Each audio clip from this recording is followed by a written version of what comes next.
What Radio, the music you want. With your host, Keys Dan. A person is smart. People are dumb, panicky, dangerous animals, and you know it. RadioWhat.com. What's up, party people? It's Keys Dan, RadioWhat.com, DJLittleRock.com, coming to you live in a living color from the Radio What studios. And this is my podcast, What Makes You Famous? It's an extension of the RadioWhat.com internet radio station that I've been running for quite some time. And if you need DJ services, where do you go? DJLittleRock.com. Check availability, get a free price quote, and maybe you can have little old me at your next event. You know, events like the one that's on the podcast today. Today on the program, it's the CosCon, followed by the CosProm. I got to go to the CosCon and the CosProm, and I got to entertain at the CosProm. But previous to that, I was at the CosCon, which was an event it's a Comic-Con. Okay, that's the easiest way that you could explain what it is. There was vendors and guests and people all dressed up in all manners of the geek fandom, the superheroes and animes and just any character that you could find that you could become a fan of, you can become a cosplayer of. So you get cosplay is costume play. It's the CosCon. So a lot of Comic-Cons, they gear towards a certain type of fandom. So the CosCon was geared toward the cosplay portion of the fandom. Yes, there were comic book artists and actors and different people that were there selling their wares. There was makeup artists and jewelry makers and many of the different avenues that people steer towards. Not even just comic book fans, but people that would need any of these services. So I walked through and I captured quite a few of the voices that were there. And I didn't even touch the surface.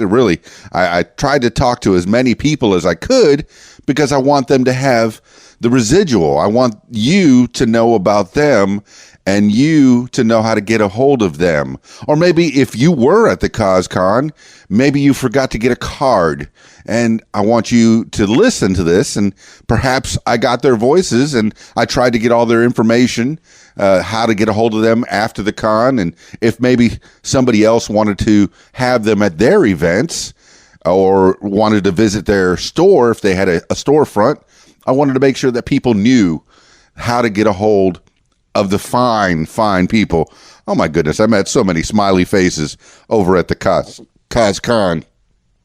And I want to make that a special point is if you ever feel out of place, if you ever feel like, no, I don't know if I fit in anywhere, you fit in at a Comic-Con because all the quote unquote weirdos are there, me being one of them. I enjoy so much seeing these people in their costumes, and they'll cosplay anything, any fandom. There was I have to single one creepy kid out, and I say creepy. He kept coming up behind me, and he had a little baby doll head that was affixed to a sweater above his own head. Imagine he had a hoodie pulled over his body, but out of the hoodie was a baby doll head. And he kept creeping up on behind people. and he did it several times when I was talking to folks, and it was very off-putting, but I enjoyed every minute of it. It was so good. And, there was so many cool people there. There was, and the fandom, the big fandoms that were in the front of the place near the stage were the Star Wars and the Star Trek. And yeah, I enjoyed so much making fun. Every time a Star Trek person would come up, I go, "Oh yeah, what part of Star Wars are you?"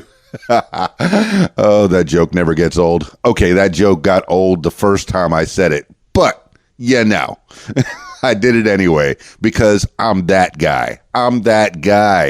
Oh, what is that? Oh, R2-D2 from Doctor Who? Oh yeah, I like that one. What? No. Don't do it. Okay, do it. Do it every time, because even if they don't chuckle, you're going to get a chuckle inside your head. I know I do. All right, party people. I guess I've talked enough on this intro. My shows this week. If you care to go to the karaoke shows, I'll be at the Old Post Barbecue on Thursday in Russellville, Arkansas. If you feel like having a little karaoke jammy jam and a video dance party, come on out to the Old Post on Thursday, and that'll be Thursday the 1st of August. Oh my goodness, August already. Yeah, I know that's a thing. You say, wow, this year is going by so fast. I guess it's no faster than any other year, but still, it's August 1st. The Thursday is when I'll have the Old Post Barbecue in Russellville, Arkansas. It's always a good time. They got a family-friendly karaoke show with some good barbecue, and they got some frosty beverages, too, for the adults. If you care to imbibe, that would be fine. And then on the 2nd, number 2, the 2nd of July. Sorry, it's over. The 2nd of August, that'll be Friday. I'll be at the Rab in Conway, Arkansas. The Rab. It's a video dance party, karaoke jam. They got a full bar. Now, this one is 21 and up. They got the kitchen is open. Let's see, the pool tournament, dance floor, big room, real big room. I light the place up. Actually, we light the place up because they have a nice light show as well. And it's very conducive for dancing. Yes, indeed. That's the Rab on Friday night, my usual Friday night show in Conway, Arkansas. And then on Saturday, August 3rd, I got a wedding in London, Arkansas. Oh, okay. Wedding in London, Arkansas. Man, I like weddings. Wedding season is usually in the June area, but, wedding season's all the time. I like it. I love it. Weddings are my specialty.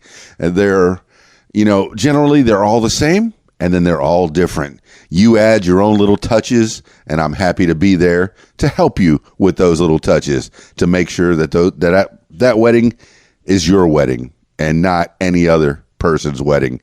I want you to feel like, hey, that wedding was special. All right, then. So that's my week. Thursday, Friday, Saturday. I'll be working. I'll be working the DJ thing. But, of course, I'll be doing the podcasting and the radio thing previous to that all week long. So without further ado, let's get to the CozCon already. All the good people of the CozCon of Arkansas. See, I don't even have to get on the phone. Let's get into the CozCon now.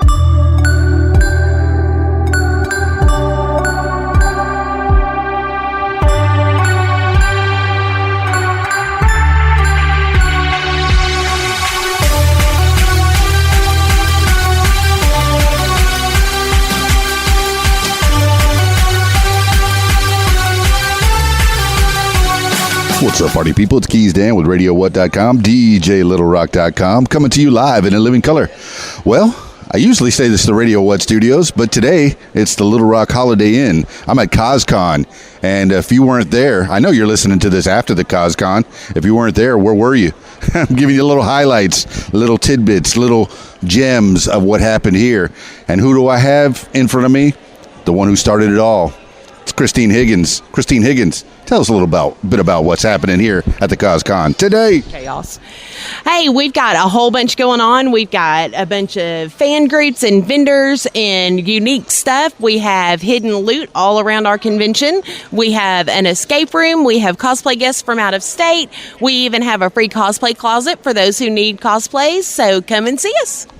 Tell us how the CozCon started How did it all start? Really? Just a little bio, a little blurb about how it all started. We had a con that went to heck, and the Arkansas community banded together and helped me so much that this started as a thank you for them for being there for me. Say your name and who you and what you do for the people. I am Christine Higgins, and I try to give the people what they want at conventions. Thank you, Christine Higgins. It's Keys Dan, CozCon, and later the Coz Prom. in Little Rock, Arkansas at the Little Rock Holiday Inn. I know you're listening to this after the CosCon. Make sure you get involved next year. Be there.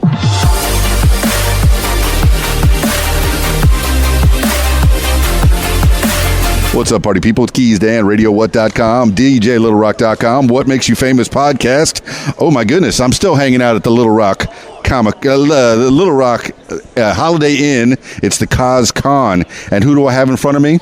It is the Southern Fried Geekery table, and I have one of the geeks as well. Tell the people who you are, geek. Oh, this is Sean. That's how he introduces himself every time on the Southern Fried Geekery podcast. You'll have some of them say their first and last names, first, middle, last names, and then this young man, just simply one name, like Cher. I mean, you got to keep it short and sweet for the people, you know? Like, Caleb's going to talk enough for us all. So, I got to come in there, simple Sean, get the voice, you know the voice. Oh, I know the voice. The voice puts me to sleep at night. It's scary. Sometimes I have dreams about what Sean is doing, you know, in the middle of the night. He creeps into my dreams because he's stuck in my head. I'm an avid listener to the Southern Fried Geekery. Now, it's 4 guys, sometimes more, sometimes less, and they round table. Well, you explain it to the people, Sean. Oh, we're a comic book oriented podcast. We are here to tell you about the comic books we love, and hopefully you'll go out and read them as well. You know, we're all about the positivity in our books. And granted, we don't like everything that we've ever read, and that's where some fun debate comes up. But overall, we just want to encourage people to read comic books because we love them. So yeah, that's what we're all about. Come see us at CosCon if you're listening later, right? CosCon. It is CosCon. Yeah. I of course. Yeah. Name's hard. I think that's one of the things that you do on your podcast. Now, I know that you said something about sometimes you don't like the things, and you have some kind of a rule on your podcast. What is that rule? Oh, we have the 50-50 rule. Even if we absolutely despise something, spoilers, Superman Year One, we have to find something positive, at least to say about it. Like, you know, even if it's something as simple as, well, it was a short book at least. But, yeah, so we try to keep it 50-50 because, you know, it's really easy to be out there and just negative and get all that in there. But, you know, we try to spread some positivity, even amongst books we hate. It was terrible, but it was a quick read. I didn't hate it as much as the other guys did. Like, literally everyone else at the table was just like, was thrown in a hot, you know, garbage fire. And it wasn't great, but like, I like John Romita Jr.'s art. A lot of people don't dig his new style, but I've always liked it and they didn't. But, you know, that's the fun of having a group, you know, good discussions every time. I like creators. They're putting it out there. You know, if you like it, somebody else is going to like it. That's. I mean, I started this podcast. I said, I don't know if it's going to get big or anything. I like it. I like making people, you know, having people tell their stories. And you like comic books, so, and all things geekery. So Southern Fried Geekery. Make sure you listen to it. Put it on your podcast feed. Where can they find Southern Fried Geekery? You can find us on iTunes, Google Play, anywhere you can download podcasts. We have a YouTube channel. We have a Facebook group. We have Twitter, Instagram, all over the social medias. Come find us and have a good time with us. Thank you, Sean, with the Southern Fried Geekery. Any last words for the people? And go forth and love comics.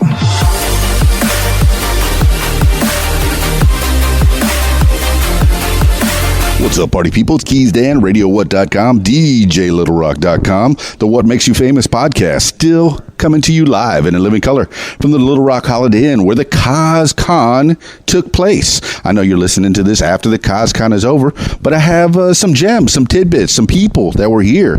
I have someone in front of me with a lot of games in front of him. Tell the people who you are. Hey, what's up, y'all? My name's Nate, and I am from Imagine Games in Sherwood, Arkansas. Where is that Imagine Games? What's the address? 4051 East Keel Avenue. You can find us in Sherwood Plaza right next to our friends at Kapow Comics. So how long has it been there? We've been in Sherwood for 13 years, but now in this new location since April of 2018. Dig it. So what kind of games do you have at the, what's the name of the place? Oh, Imagine Hobbies and Games. And what kind of games do you have here on the table, and how much more do you have over at the Imagine? Gotcha. Right here in front of me on the table, we got a little sample of what we have. We focus mostly on board games, card games, Magic the Gathering, Dungeons and Dragons, Warhammer 40K, miniatures, etc. So, like I said, a little sample. We got everything from the newest Magic 2020 core set decks to the new Pokemon releases, some 40K, and a whole bunch of RPG starter sets. Well, I see you're in the gaming room. Are you going to be playing any of these games? Absolutely. We're going to do some demos of some Blood Bowl. We got the Kaga guys, which is the Central Arkansas Gamers Alliance, out here with us. They're going to be running a Wingspan demo and several other board games. We got our friends from the Gaslands of Central Arkansas group going to be running Gaslands. And then, like I said, we got Magic the Gathering demos, a couple RPGs, and this evening's got some more. So we'll see you then. So will you see Imagine at a lot of the cons in the Central Arkansas area? Not so much possibly right now, but in the future for sure. And we got some things of our own on, in the plans. You'll see a lot of stuff from us in the future, though. But do you do some gaming in-house at Imagine? Absolutely, all the time. We are... like I said, we're a Wizards Play Network store, so we run Magic the Gathering events, Friday Night Magic. We're a Pokemon Play Network store. We'll have a pre-release actually today. Like you said, by the time this is over, it'll have already happened. We also run Warhammer 40K leagues, Gasland leagues. We got 8 wargaming tables, and they're coming out there. Check us out. All right, say your name again for the people, where you're from, and how to get a hold of you online. Gotcha. Yeah, and my name's Nate. I'm from Imagine Hobbies and Games in Sherwood, Arkansas, 4051 East Kill Avenue. You can find us on Facebook, facebook.com/Imagine Games with a Z. Dig it. Thank you.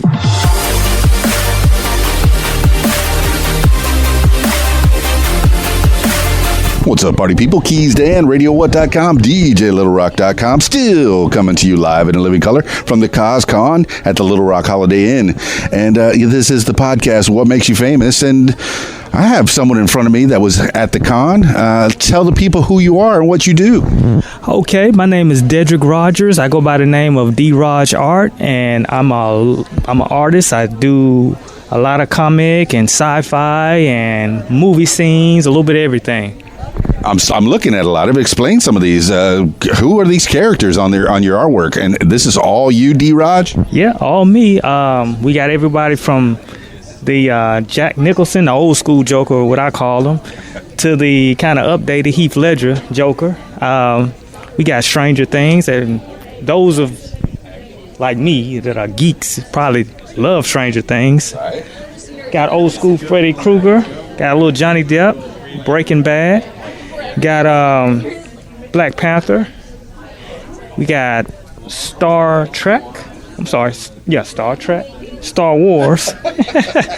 Then we got a little bit of mixture of both of them. Imagine both of them fighting each other. Wait a minute. I was going to ask you the question Star Trek, Star Wars, because I'm looking at one painting that's Star Trek and another one that's Star Wars, but then you, bam, come up with one that has Star Trek and Star Wars in a fight. Who would win? Yeah, that's the question, and in the painting, don't look like nobody got the upper hand on anybody, so, it's just that's just something you kind of ask yourself, like, both of them meeting up for whatever reason, how would that end up? It's just one of those what-if questions. Well, as Morgan Freeman said, John Doe's got the upper hand. There you go. When you said upper hand, it just reminded me of Seven. I'm sorry, man. I got triggered. And speaking of people that are fighting against each other, you have another painting over there. There's one guy fighting against himself. Who's that? Oh, yeah. Lou Ferrigno, the original Hulk, with the Bill Bixby. Yeah, they kind of doing that little transformation. Yeah, old school. Man, this artwork is amazing. D-Raj, how do they find you online? Because they're going to want to know more about these paintings. And I'm sure you commission other stuff. I see a Wolverine back there with some X-Men. That's cool. How do the people find you online, D-Raj? Well, you can visit my website. That's www.theonlydrajart. And also, you can follow me on Instagram or Facebook, and that's The Only D-Raj Art. And I'll be looking forward to you visiting and checking me out.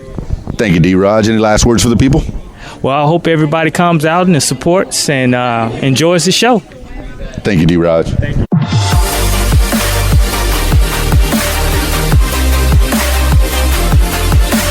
Keys Dan, RadioWhat.com, DJLittleRock.com, What Makes You Famous podcast, coming to you live and in living color from the CosCon in Little Rock, Arkansas. I know you're listening to this after the con is over, but I have some tidbits, some gems, some people that were here. I have explain what this booth is. Tell the people who you are and what this booth is.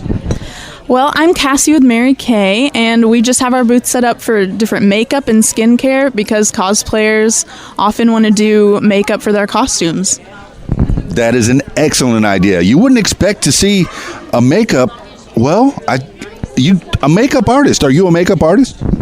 Not exactly. I just know how to do my own makeup, so yeah. Yeah, if you know how to do your own makeup, you can teach people how to do their makeup because you know a little something about Mary Kay. And Mary Kay, do they have a school that teaches you a little bit about faces and different tones and things like that? Sort of. So we have consultants, and consultants are taught how to teach other people to do skincare and makeup. So yeah, the consultants do have a school. Tell the people a little bit about what Mary Kay is and how did it start, maybe? Well, Mary Kay was a lady who just was sick of being in the business world and being run over by men being promoted above her. So she started her own business where she created makeup and skincare. And we're still doing it today. It's been like 50 years since she started it. And yeah, you can just meet consultants all around the U.S. and outside of the U.S. as well. And consultants run their own businesses with Mary Kay. So you can form your own business as a girl, because this is a women-only business, correct? It can also be men, but it's mostly women, yes. I like that. Empowering women. That's a great thing. Because, men do rule the world, and this is coming from a man. And I know that I have some privilege because of that. And so this is your own business within their business, correct? Absolutely, yes. And how do they get a hold of you in your Mary Kay? Well, you can go to marykay.com/Cassie Hammonds, and that's how you would contact me. All my info is through there. Spell Cassie Hammonds for the people. Yeah, it's CassieHammons. Excellent. Any last words for the people? That's it. We hope you can come see us. Thanks.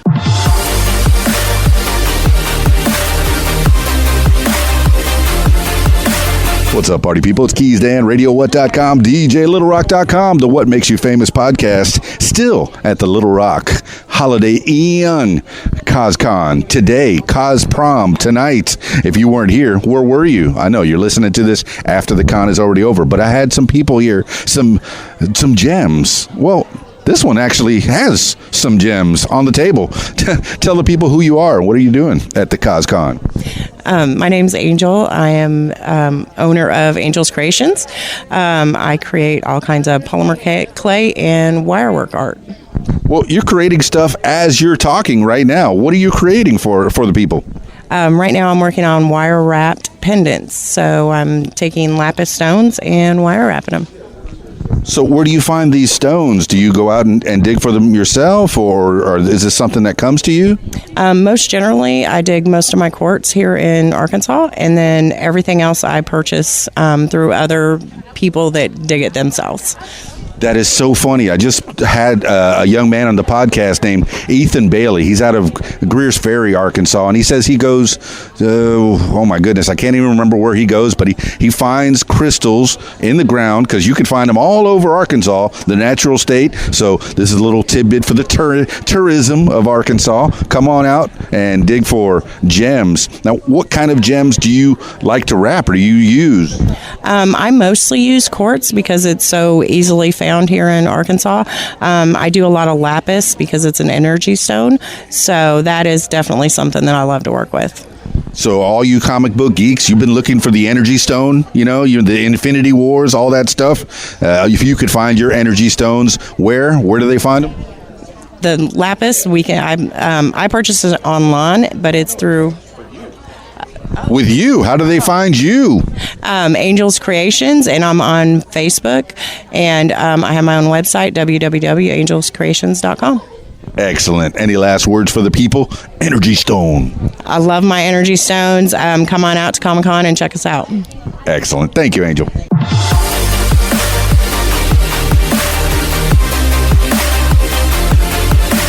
What's up, party people? Keys Dan, RadioWhat.com, DJLittleRock.com, coming to you live in a living color from the Little Rock Holiday Inn. And I'm still at the CosCon. I know you're listening to this after the CosCon is already over, but I've had some really cool people. Would they consider themselves cool? I don't know. I'll let them put themselves in their own little box. I have some people in front of me that have some wares, and maybe they'll tell me a little bit more about who you are and what are you doing here at the CosCon? Hi, we're D2 Comics and More, and today we have a collection of just personalized gifts and pops and buttons and magnets, and the cool thing about these are we make them all ourselves. We have a storefront opened up actually yesterday in Jacksonville, 3 Crestview Plaza. We have a gaming lounge where you can play video games, and we have PS4s, we have Xbox Ones, we have a Switch, and we have retro games. We have tabletop games, we have D&D, we have Magic, we have X-Wing. We just kind of do a little bit of everything. Well, congratulations on the new storefront. That's always nice when you can open up a business, especially in this time where everybody's buying stuff online. And you know, I guess I'm guilty of it. I'll go into a box store and look at an item and go, oh, look, there it is online for 20% less, and they'll have it to my house tomorrow.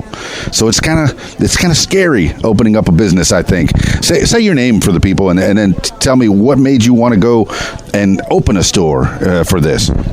Well, my name is Maddie Ritchie, but my parents, Brandy and Dean Douglas, opened the store. We'd been doing it for 10 years, I think. We've been doing it, and we went to Comic-Con San Diego almost every year for about 5 years in a row, and we would take the collectibles and the gift bags and the swag that we got there, and we would sell it at Comic-Cons, local ones. And then we kind of just expanded into personalized gifts, and it kind of just took off from there. And we needed some place to put all of our stuff because it was taking over our house. Well, I'm glad you opened up that business in Jacksonville on Crestview. Is that right? Okay, and you have some friends with you, and you're all dressed in a particular way. What are these outfits you have on? We're all of the Harry Potter houses. So Brendan is Gryffindor, Braylee is Hufflepuff, I'm Slytherin, and Rachel is Ravenclaw. All right, maybe I can get them to explain what are those. What are these different houses that you're in? Don't you shake your head. No, this is a podcast. People can't see that. So each of the houses are kind of based off of like what your personality is, and each character in the movies have their own kind of sort of personalities, and which just fit kind of the different houses that they go through. All right, I'll be honest. I saw half of the first Harry Potter movie, and that's it. That's all I've seen. And you know, my 13-year-old daughter has read all the books. She saw a couple of the movies, and she says, the books were better. The movie took me out of the books. Oh, the color of his eyes. That's it. It's over. You know, that really threw her off a little bit. What's the lightning bolt mean? The lightning bolt is just kind of like a scar he had from his childhood. Who he? Harry Potter. The man, the myth, the legend. All right, say what's your real name, and then we'll go on. My name is Brendan Crow. Brendan Crow playing Harry Potter. And who's next? My name is Braylee Ritchie, and I'm dressed today as a random Hufflepuff student. What are the Hufflepuffs? They are, well, some people call them the leftover house. That's not necessarily true. It's the house that values hard work and loyalty and kindness above all else, but it also takes any student that doesn't traditionally fit into the other houses. Dig it. I like that. Is that how you feel sometimes? Not necessarily. I feel like, well, it depends on the situation, I suppose. I feel connected the most to the Hufflepuff house, I guess, because of their stance on kindness above all else. I think I felt like an outsider, like a leftover, plenty of times in my life, and I can appreciate that feeling of the Hufflepuffs. That's kind of cool. That's really cool. All right, who's next? Hi, my name is Rachel Crow. I am dressed as a Ravenclaw student. We are the house with a ready mind, yet have a lived and little in Gryffindor shadow. In Gryffindor shadow. Always in the shadow? Kind of. Not really. Depends. Are you all working for the store as well? The four of you? That's great. So I hear Crow. Were you a Crow as well? Richie, two Richies, a Crow, two Richies and two Crows, and this is a family business. Yes. The Crows are the Douglases' family friends, and we are the Douglases' daughters. I like that. I like that so much. Say one last time how to find the store and what the store's name is. We are D2 Comics and More in Jacksonville, Arkansas on 3 Crestview Drive. Last words for the people? Any last words for the people? Thank you so much. Very good. Thank you.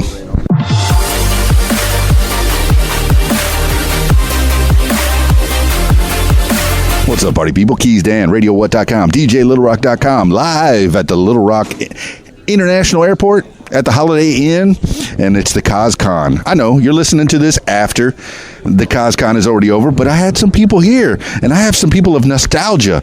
They have a booth that's taking me to my childhood. I'm gonna cry. I'm gonna cry. This is good. Tell the people who you are and what are you doing here at the CosCon? I'm Abby Jameson, and we're just selling some nostalgia and classic games here. What do you have in front of you? I'm looking and I'm just like, I'm seeing stuff that I played that I wasted whole weekends of. It's time for lunch. All right, in a minute, Mom. Wasting time with some of these things. What is it that you have in front of you? We have a selection of old regular Nintendo and Super Nintendo, Sega Genesis games. A lot of like the stuff from like the late 80s and early 90s. I don't know if a lot of the younger kids will get into them or whatever, but we're out here trying to educate them. So my 13-year-old wants a Nintendo, so yes, and she has the Wii and the Wii U and the Switch and PS3, PS4. Just got rid of the PS2, so she likes her video games, but the old school video games, she's very interested in them. Especially she goes to maybe like a video game store, and they'll have maybe a Sega set up in the corner, and she'll go, "Ooh, look at these old school games! This is great." She'll play for. If I leave her there, she'll play for hours. Now, you mentioned before I started recording, you don't have a store front. How do people get a hold of these games and get a hold of you? Well, I'm on Facebook. You can just find me at Abby Jameson. I also have a retro game page that people can follow. It's Arkansas Retro Game Community. So there's always people selling and trading and all that stuff on there, and just sharing memories of like some of their favorite games. So you can find me at both of those places. Dig it, Abby Jameson. Well, you have a silent partner here. It's been very silent. Maybe you'll say your name and how'd you get a hold of these people? How are you related? Well, this is my daughter. That's great. It's a family business. Thank you, Jameson. Well, all right. One of the pins fell off of my vest here, and I think Hawkeye wants to go with you. So Hawkeye is yours. Thank you.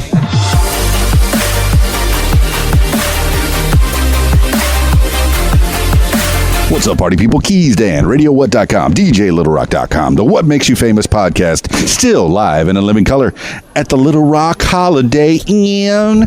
It's a CosCon. I know you're listening to this after the CosCon is already over, but I'm going to let you know who was here, because these are people that go all around the Central Arkansas and even beyond for the cons, so you'll find them. Here's one of them right now in front of me. Tell the people who you are and what are you doing here at the CosCon? What's up? I'm Optometron. I'm here with my lovely Life Fantasy Cosplay. We're the owners and founders of Rebirth Comics and Collectibles. We're here peddling our wares for the day, and we're hoping to make some good sales. Dig it. So how'd you get into this, Optometron? Is that your God-given name? It probably will be at some point. He's getting it legally changed. He's going to be a one name, like Cher. Yeah, but we'll shorten it later on to Opto, and then I'll be the artist formerly known as Optometron. Dig it. Yeah, I think I was listening to a podcast yesterday, and they were saying how you can get one-upped. Okay, say somebody like Russell Brand walks into the party, and look, it's Russell Brand. And then Jack Nicholson walks into the party. Oh, Jack Nicholson, even bigger. Oh, yeah. And then Prince walks into the party.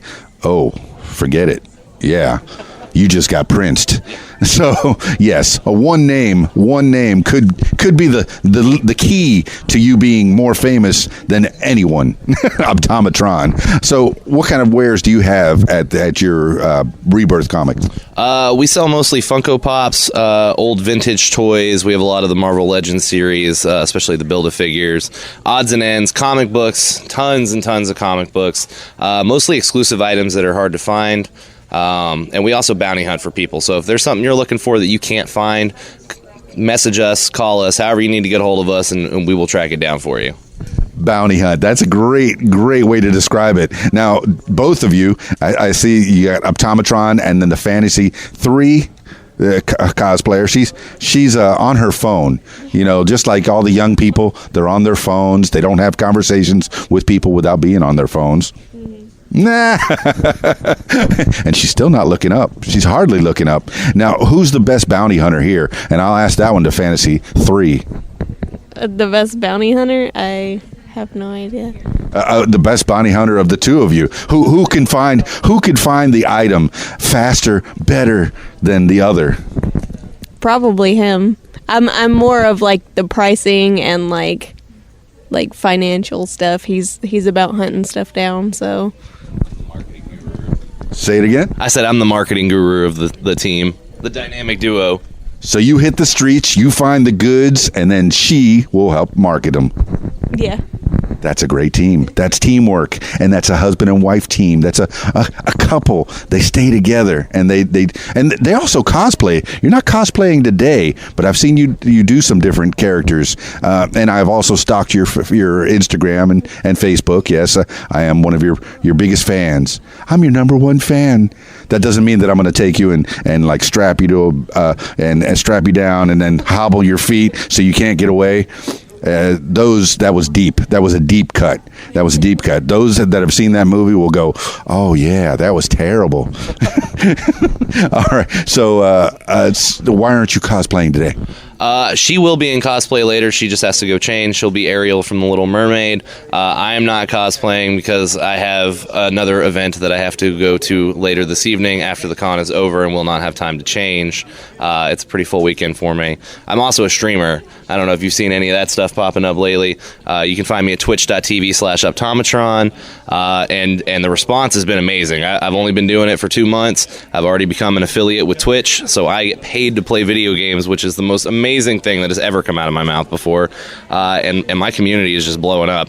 I'm just hit 1,400 followers on Facebook last night, collectively with the 200 followers I have on Twitch, 30 subscriptions, and it's just... I could break down in tears right now just telling you how amazing it is, the reception, the feeling, being a part of the community. It is just the most amazing thing anybody could be a part of, and I love all of my followers. They're like my family. Anything you want to do in this life, anything that you're interested in, you could veer it. You could turn it into a job. He's turning playing video games into a job. Optometron. What? Yeah. 10 years ago, if you asked me where I'd be in 10 years, I could not even begin to come close to what I'm actually doing. I'm married to the love of my life. We have a baby on the way. The baby's due in January, so that's. Wait, is that the first time you're announcing this on a podcast? Oh no, we've told everybody. Yeah, family and friends know already. Most of my followers already know that we're about to have a baby. So there's that, and I run a comic. We run a comic and toy shop together now, and now I get paid to play video games. So it's just living the dream. I'm living the dream. That is excellent, Optometron. Fantasy 3. What other extracurriculars do you do? And what do you think of his playing video games for people?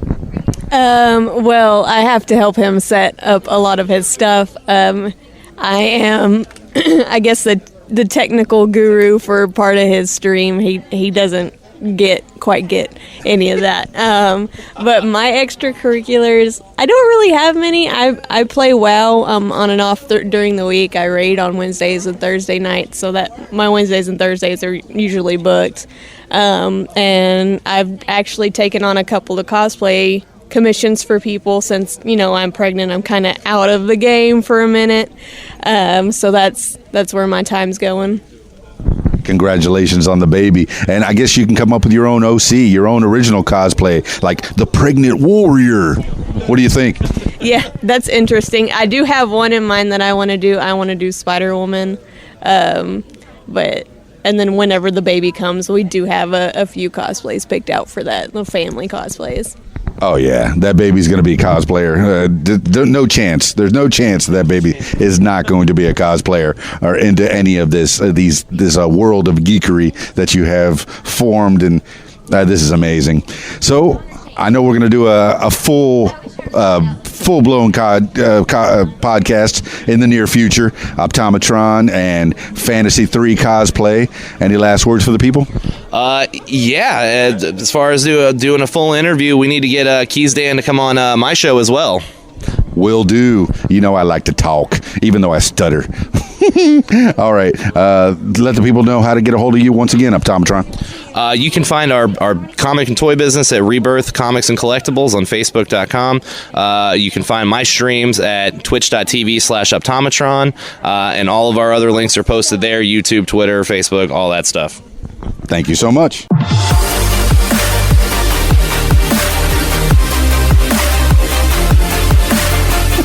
What's up, party people? Keys Dan, RadioWhat.com, DJLittleRock.com, the What Makes You Famous podcast, still live in a living color at the Little Rock Holiday Inn.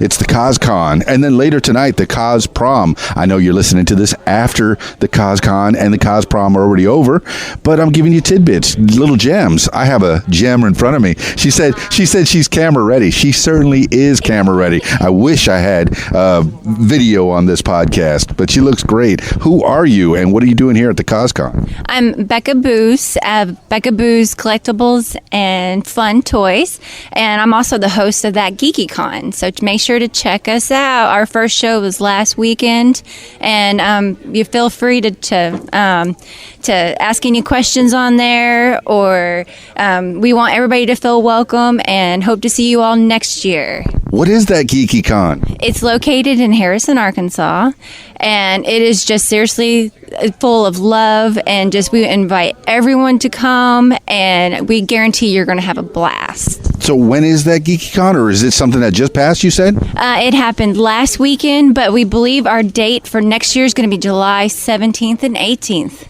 And you're in charge of that GeekyCon? Yes, sir, I am. That's cool. How did that start? Our town doesn't really do much like most small towns. And for the last 3 years, I've really wanted to bring some fun and some geek to Harrison, and I fully accomplished what I went out for. They're still buzzing about it today. So I'm glad. See, that was going to be my next question. What was the response of this GeekyCon in this little tiny town of Harrison? Because really, it's on the way to Branson. So really, that's the town. I know I have some shirt tail relatives up there, some kin. I have some people that were born in Jasper and they live in Harrison. Now, but that town is really just a town on the way to Branson, so you pass through it and you never really stop. I think I went to the McDonald's there, and that was the county seat. The people were making decisions. I wouldn't doubt it. I actually own a business in Alpena, Arkansas, which is only 14 miles from the Harrison Walmart. So if you can find the Harrison Walmart, it's only 14 miles from there. It's called Becca Boostique and Flea Market, and it is full of all kinds of geeky stuff. We've got comic books, we've got toys, Funko Pops, a lot of toys from the 80s and 90s, because that's my favorite things, and I only sell my favorite things. 80s and 90s. Let's see. I have some pins here. Oh wait, I have a bunch of pins. You have a bunch of awesomeness. Here, why don't you pick one of the circular pins, and you can have it. I can have it? Yeah, take one of the circles, any of the circles. Oh my gosh, there's so many cool ones to choose from. I think I'm gonna go with give me a spoon, or gag me with a spoon. Gag me with a spoon. And if you see her, she's got the purple hair. I think I had purple hair when I was in '86. My hair was purple. There's a dude behind me. He has no. He's trying to scare me. So I don't know if it's a dude or a dudette, but it's kind of roaming through. I would say it's a dude. As the bottom half says dude. But he's happy. I love happy people. Oh, I love happy people. That's what you come to Comic-Cons for, is to meet people that are like-minded. I walked into the front desk and I said, I'm looking for some nerds. Exactly. You are at the right place for sure. So okay, yes, and going back to your 80s motif that you're wearing today, you have the purple hair, the tank top, the checker on the dress. And Jack Skellington socks, because I love Tim Burton. Let me hear it for some Tim Burton. Let's hear it. Ah! And then the cons, the Chucks. You got the Chucks on. I had Chucks on. Let's see. I went to prom in 86. Yes, I'm old. I went to prom in 86. I had pink Converse. And then I also had some purple Converse. I can't remember which ones I wore to the prom. You would have definitely been my dancing partner. Hooray! And your bag even coordinates. My bag matches my skirt, which is amazing. If you guys were here, you could see how awesome we look. So hurry up and get down here. They're going to be listening to this after the con's over, but yes, go visit. And how do they say your name again? And how do they get a hold of you? It's Becca Boo's Collectibles and Happy Toys. And they find you online how? Becca Boo's Teak and Flea Market. Yes. Thank you so much.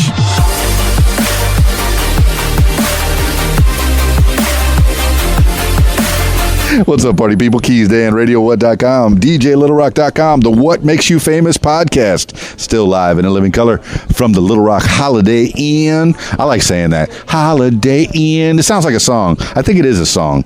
And we're here at the CosCon. And I know you're hearing this after the CosCon is over, but I have people. I have a pirate. I have a pirate in front of me. Are you okay? First time you heard that. I'm so witty. Okay, who are you? Who are you? And what are you doing at the CosCon? I'm Elizabeth. My sister and I run Black Swan Jewelry. We make and sell geeky-looking jewelry, and basically we started making jewelry, and our spouses asked us what we were going to do with all of it. So we started doing festivals and conventions and things like that, run fairs.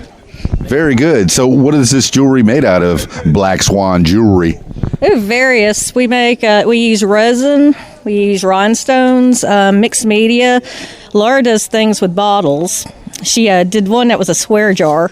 Who's Laura? That would be my sister over there. That one that's very cutely dressed, and she says, I don't do those things. I don't like to get on podcast and talk. Just say your name and hello to the people. Hello, everyone. I'm Laura. There you go. She's on a podcast. Okay. Now tell me more about your shop. And do you have an actual shop, or is this something that you travel with? We just travel with it. We don't have a storefront. Very good. And how do people find out about you at the Black Swan Jewelry? You can look us up online. Just type in Black Swan Texarkana, and our Facebook page will come up. Black Swan Texarkana. Is that right? And the Facebook page comes up. Now say your name one more time for the people, and any last words? We're Black Swan Jewelry, and we're hoping to do more and more comic conventions, so you'll see us out there soon. Excellent. Thank you so much.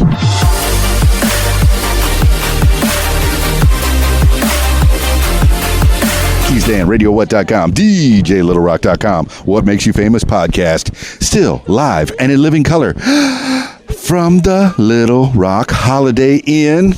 She can talk all she wants. This is partly her podcast, and I have a character in front of me. We're here at the CosCon. Who are you, and why are you here at the CosCon? Oh, it's your friendly ringleader Joker here. I'm with Hughes Clan Cosplay and Rebirth Comics today. Now, I did talk to Optometron and Fantasy 3 a little bit. I found that Fantasy 3 is the brains of the operation, and then Optometron would be the collector, the person who brings stuff in. What do you do, Hughes Cosplay? Oh, we're just here to help out some good friends. So do you work with the people at Rebirth? We certainly do. Every con we can. I like it's the we. It's the royal we. You're wearing kind of a Joker outfit, but it's like your own Joker. It's nice when they make it their own, because even the actors in each movie incarnation makes their own Joker. So why not make your own Joker? What do you think? Oh, it's always good to make your own iteration of the Joker or any cosplay that you want. I'm here as the ringleader Joker today because we're at the greatest show of them all, CosCon. I love it, and you're getting into the image of the feeling of Joker. When you put the Joker costume on, does it make you feel different? Oh, I'm no different. I'm psycho in real life as well. I believe you're calling attention to yourself, Mr. Hughes. And I like it. I love it, and I want more of it. That's fantastic. So tell me a little bit about what the costume entails. I'm looking at different pieces of it. What do you need to be recognized as the Joker, and then what can you change? Oh, you can change anything you like, really. All you really need is the white face, a little bit of green hair, and some purple on you. That is correct. The purple, the green, the white face, that's Joker. And the green hair, that's Joker. Although, I guess there is a redheaded Joker in the the Gotham series. What do you think of that? Oh, I think he does a wonderful job as Jerome. He does a great job depicting the torn-faced Joe from the Rebirth series. Not Rebirth, excuse me, New 52. Yeah. All right. Well, tell the people how to get a hold of you, Hughes Cosplay. Oh, you can find us on Instagram and Facebook under Hughes Clan Cosplay. Very good. And I'm stalking him. Of course I am. Any last words for the people? Hughes Clan Cosplay, Joker. Just remember to come on to CosCon to switch off, switch on, light up, and explode.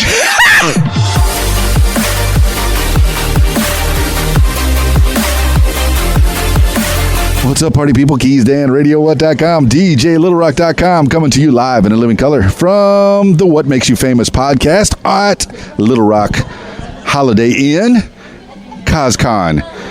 Now, I have people in front of me. I know you're listening to this after the CosCon is already over. I have some gems. I have some people say, I know this is, all right, the reason that I'm stuttering a little bit, this is take two. I forgot to turn the microphone on the first time. Yes, I didn't have to say that, but I said it, okay? And now you're in on it. You're in on the joke. Say your name and what you're doing here at the CosCon. Hi, I'm Clarissa Struble, and I'm a vendor. So we are selling different crafts that we made, and this is our first time, so we're really excited. Yes, you mentioned that this is your first time doing a Comic-Con of any kind. Is this something that you're wanting to do then? Yeah, just for like a side job. I cosplay a lot, so I've gone to like conventions as a cosplayer, but never as a vendor. So it's exciting. And you're saying you're cosplaying as who? Klaus from Umbrella Academy. I really liked Umbrella Academy, and I see another cosplayer in front of me, very cute, and yes, she's so kawaii. Yeah, that's what my 13-year-old would say. What are you cosplayed as, and who are you? I'm Madison, and I'm cosplaying May Ren from Black Butler. Black Butler. That's one of the shows. It's so good that I said kawaii, as that's an anime. I'm familiar. I've seen it. It's been on my big screen. I'm not allowed to watch TV on the big screen when my 13-year-old's around because she takes over. That's what she does. She takes over and puts animes up there, or she plays a Hatsune Miku game. Now I'm venting about my 13-year-old, which she's the light of my life. She's a goodie. All right. So, what is Black Butler? It's just an anime. It's about a butler who wears a black tuxedo and his master CL. I see. I would look at the outfit and I would say, okay, Black Butler. Well, maybe she's the Blue Maid. Is that what it is? Is that a maid? She is a maid, but she's kind of like an assassin. She protects the mansion. She's a maid and she's an assassin. So she's cleaning up this town. Yeah, really. People that are unwanted. So what do you think of vigilantes? Madison is shying away. Let's go back into the business. What is it you're selling here? We're selling dream catchers, different crystal necklaces, a few potions. If you have a crush, you can buy a love potion. Give it to them. We have a few grab bags, a few old cosplay items that we have. So what number potion should you get? Because I saw a movie called Love Potion number 9, but then they took Love Potion number 8 for the actual falling in love. Did you ever see that movie? I don't think so. No. Yeah, to fall in love, they can get love potion number 8, and that was their take. They would get someone to be infatuated with them, but for true love, you had to have love potion number 9. So, what numbered potions do you have over here? Oh, we have many, man. We've got number 9 love potion. We've got 10. We have gillyweed from Harry Potter itself. So, yeah. So, have any of these love potions worked for you? No, man. I'm single. Single and ready to mingle, or single and not looking? Not looking. There you go. So how do people find out more about you online and get a hold of you? And say your name for the people one more time. Well, I'm Clarissa Struble, and I have an Instagram that's Clarissa161. And then if you follow us, we have a page that says Crafty Crew, and all of our stuff is on there. So thank you so much. Any last words for the people? y'all have a great day. So tell me about the hello and the goodbye on your hands. What's that about? Well, in Klaus and the Umbrella Academy, they're actually tattooed, or I don't know if they're tattoos, but like they're on his hands, so it's just authentic to the character. Yeah, because the first time I passed you in the hallway here at the Little Rock Holiday Inn, I said hello, and then you put your hand up and said goodbye. I was very off-put. Yeah, I thought it was funny. It was hilarious. Thank you so much.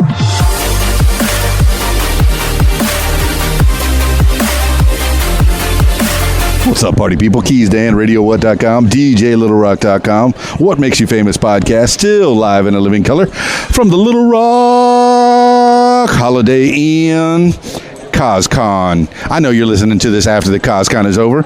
I got some gems. I got a man who's well armed in front of me. Tell the people who you are and what are you doing here at the CosCon? I am Daring Heart Cosplay, and I'm just here with friends repping my favorite character, Nathan Drake. People told me I look like him, so why not go for it? Who's Nathan Drake? He's from the Uncharted series. Right now I'm doing Uncharted 4 Nathan Drake. I don't play that game. I play a lot of Super Mario Brothers and Smash and Mario Kart. You know, the old man games. You know, stuff like, you know, that you don't have to get shot up. I want to play. What is the one where they're doing a lot of dancing? That would be Fortnite, and that is trash. and that's what he says about that. So he's sitting here at the Southern Fried Geekery podcast table with Sean, and Sean earlier on the podcast, obviously, he said about the 50-50 rule. If he doesn't like something, he'll say something nice about it. He'll say something, you know. But can you say something nice about Fortnite? No. I cannot stand the game. Okay, I can understand why it was made, but at the exact same time, it's so stupid because there's Overwatch out there, there's PUBG, there's Apex. I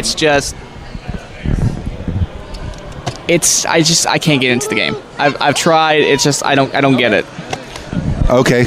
The only contact I have with the Fortnite game is the skit that they had on Saturday Night Live. There was a skit on Saturday Night Live, and these 3 kids were playing the game, and then Dad tries to get in on the game, and he ends up just walking into a wall. Dad, Dad, you're walking into a wall. That's my only contact with the Fortnite game. What do you think? I've seen that, and it is the funniest thing ever, because that's how it is with most games. When I first started, I was like, what is this game? What is this? Because I'm used to stuff like Uncharted, where you just explore and find stuff. It's like, no, it's like, what? So Uncharted is an open world game where you go, or do you have things that you have to do in the game? It is not exactly open world, but you play as Nathan Drake, a descendant of Sir Francis Drake. Who's Sir Francis Drake? He was a famous pirate. I don't remember because I haven't played the first game in so long. But he's just basically trying to... Best way I can explain Nathan is like Indiana Jones. He doesn't do it for the money. He does it for the fun of it. And Uncharted 4 is the best one because he's looking for the lost pirate colony called Libertalia. And there's actually several references to different games in there, like Crash Bandicoot. I forget, Monkey Island, I think is the game called, because there's actually one of the pirates, Guybrush Threepwood is a painting in the game. Naughty Dog likes to reference their old games. See, that's cool. We were talking about that a little bit earlier off the podcast where Disney bought Marvel. So, you might see Mickey Mouse show up in a Star Wars film. It's possible. It could happen. And you're saying that some games like to reference other games. Yes, and I've seen that with so many things like Overwatch has done it a few times. I can't remember some of the things, but almost every game I've played has referenced other ones, and it's a beautiful thing. Very cool. Say your name again and tell the people how to find you online. Name is Daring Heart Cosplay, and I am on Instagram. Just look for the Nathan Drake photo. Thank you so much.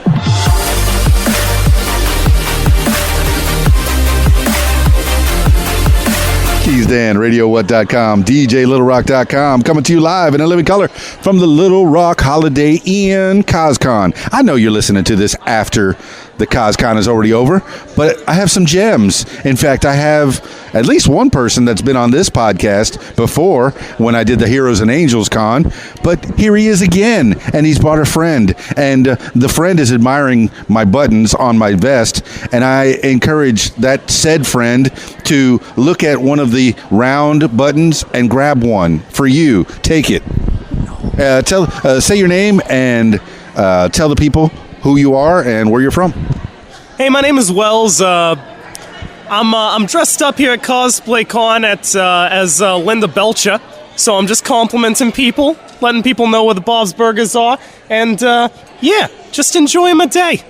You know what's funny is I had another cosplayer on the podcast. He is from Michigan, somewhere around Dearborn, if I'm not mistaken, and he does Tina Belcher with the glasses, and he just so funny, and it was great. And he said, I don't know how people take me, and I said, when you go to a Comic-Con, you melt right in, you fit right in. Now after the Comic-Con, when you go over to your local all-night eatery and you're still dressed like Tina Belcher or you're still dressed like Linda, what are they going to say? Hopefully they give me a free meal. Maybe a burger, maybe two. So tell the people a little bit about your comics, and I'm going to go ahead and bring out your friend over here. Tell the people who you are and what are you doing at the CosCon? Hi, I'm Dalton. First of all, I just want to apologize for my wife, Linda. She gets a little excited at the conventions. Please don't let that affect your purchase of my burgers. I would really appreciate it if we've got a nice deal going on for the burgers. I know Linda's a little heavy, but she'll stop it, and we'll be okay. But yeah, we're here at the Four Color booth, just making comics, meet and greeting. It's a lot of fun. You say Four Color booth. I'm looking at a lot of black and white in front of me. Why Four Color? Well, Four Color was when we thought we could print in color, and that's prohibitively expensive. Also, Four Color is just more of it's a name that relates back to like the era of comics where they only use the CMYK printing process, the Four Color printing process. So that it was more of a nod to that than anything else. But a bygone era. Yeah. Now I know I asked you on the podcast. The four colors. What are the four colors? Cyan, yellow, magenta, and black. And I'm not going to ask you the same question that I asked before. Those four colors do they still use those four colors today? No. No. What? You can't use those four colors? No, you absolutely can. But in an era of digital coloring, you're not boxed in. You're not bound by those colors anymore. So whatever you want. That's what I was saying. He was saying, yeah, of course, man, but there's a whole lot more colors. Also, I'm colorblind, so that would be hard to do. What? No, is this a true fact? Are you colorblind? Yes. True fact. Yeah, every time I try and color it, it looks like vomit. So, artist that is colorblind. Imagine that. Imagine that, party people. Here at the Four Color. Now, Four Color is spelled a certain way. I know I asked you about it, but this is a whole nother podcast here at the CosCon. Four Color is spelled a certain way. Why? Because someone had already taken the rights to the other Four Color with the proper spelling. The way that we have it is the British spelling, COLOUR. So it's a very British way of spelling a very American thing. I don't know why, other than the fact that one of the characters that Dalton came up with that he likes to write about is British, and I guess that was in his mind when he made the series. I'll tell you why it's color with a U, because, like you said, color without the U was taken, and I don't want to get sued. And I wanted to make it as difficult as possible for people to actually find us on the internet. Also, it just looks really nice when you line it up with the 4 color. It lines up nicely. Yeah. It does. So this club is very exclusive. You need to find this club, the 4 Color Club. You're going to have a velvet rope in front of the club, and you got to look real good. Make sure your posture is good. Stand up straight. Guys, get in. Only the cool people will get in to see 4 Color. So all you nerds, stay away. Stay away. Don't you try. Don't you do it. They're going to do it. I'll take some nerds. I like nerds.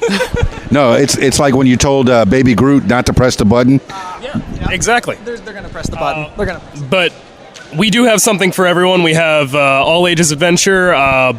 Horror comics are a specialty, and we're actually getting a bigger deal for that. We'll have a book out of horror comics, hopefully by the beginning of next year. We've got schlocky 80s action and Grant Morrison off-the-wall sci-fi. So there's something that everyone can enjoy. We're working on our issue 3s right now. Dalton, what are the 4 titles you have in front of me? Yeah, so we've got Age of Adventure, which, as you could guess, is all ages adventure. Anyone can pick up and read and have a good time. They're usually humor-centered, but they're a lot of fun. Our Descent into Dread is our Twilight Zone-esque horror series, a bunch of anthologies. We've got Frankenstein the Unconquered, which, if you like Conan the Barbarian and Frankenstein's monster meshed into one acid trip of a comic, you'll love this one. If it belongs on a Megadeth cover, it belongs in Frankenstein. And then we have Cosmic, which is our Epics from the Edge of Eternity, our sci-fi anthology, which if it's crazy enough to not fit in any of the other titles, we put it in Cosmic. So which ones are all ages and which ones are a little more mature? The Age of Adventure is going to be the only ones that we can, in good faith, say anyone can read no matter what. The rest of them take with a grain of salt. Although Myth of Tomorrow is wild, scary, still fairly tame enough for that kids can probably read it. Dig it. And kids want to get into stuff that they're not allowed to do. So the little touch of, ooh, I'm not supposed to be doing this. If your parents aren't around, I'll definitely slip you the super mature one. Ouch! Dalton, just like he's a dealer.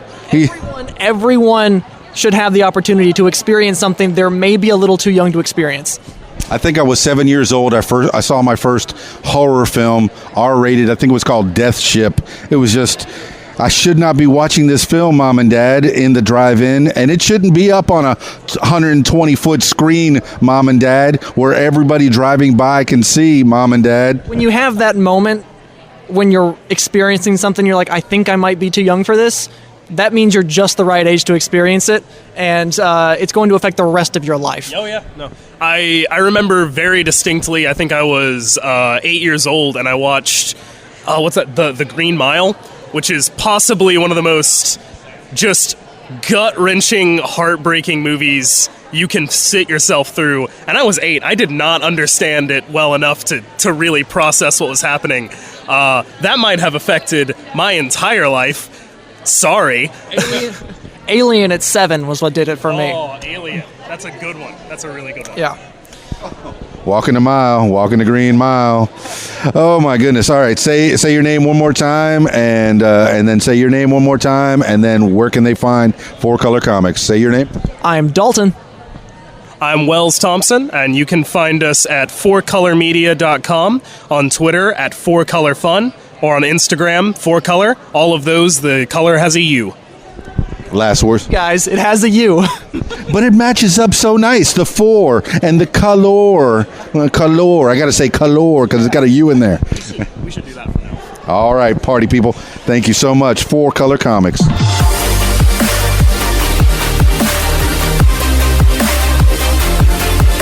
What's up, party people? Keys Dan, Radio1.com, DJLittleRock.com, Little Rock Holiday Inn, and we're here at the CosCon. I know you're listening to this after the CosCon is already over, and you've heard this voice on this podcast, in full length, and you're going to hear it again.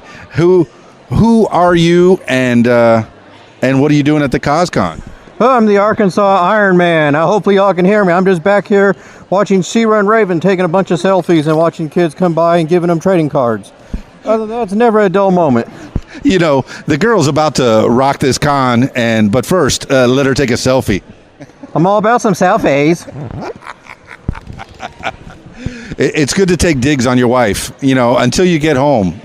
I'm always having fun with the wife until she starts slapping me around. Then I have to get some new armor. So you got a wife that beats up on you, Iron Man? Well, Iron Man's full of damage for another reason. I believe it. So she's the Pepper Potts to your Iron Man. Oh yeah, the Arkansas Pepper Potts. That's cool as can be. I know y'all can't see it, but she's got Iron Man earrings on. Oh, she does. Look at how cute. Where'd you get those earrings? At a con. At a con? Say Stark Industries. Give the company some business. We ran out of business when we stopped making missiles. But I have Edith. Even dead, I'm the hero, so it's all good. So how do the people get a hold of you, Arkansas Iron Man? Have them check out ArkansasIronman.com. And he's not going to take the mask off. He's keeping it real for the kids. Because why do you not take the mask off? I see some photos here in front of you with the mask off.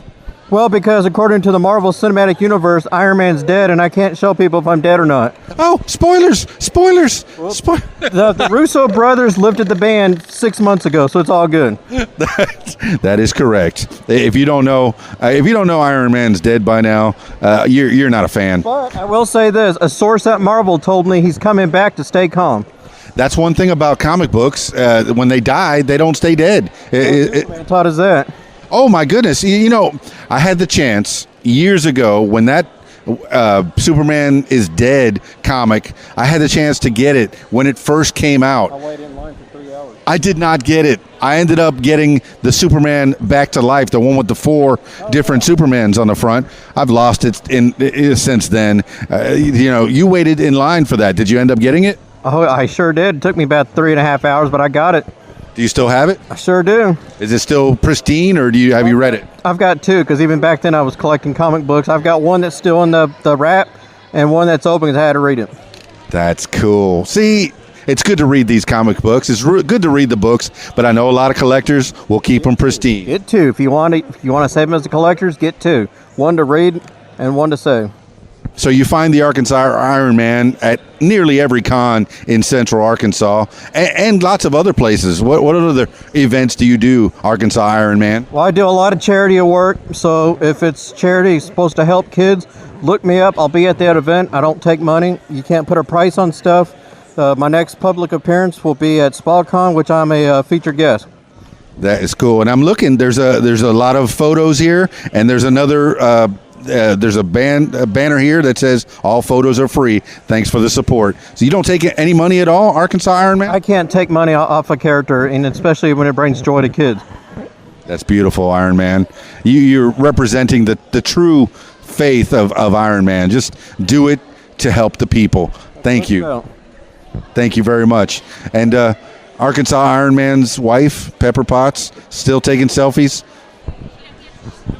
No, she said no. Selfie today. We know of. She took one selfie today. Find it online on Instagram because I'm sure it's out there.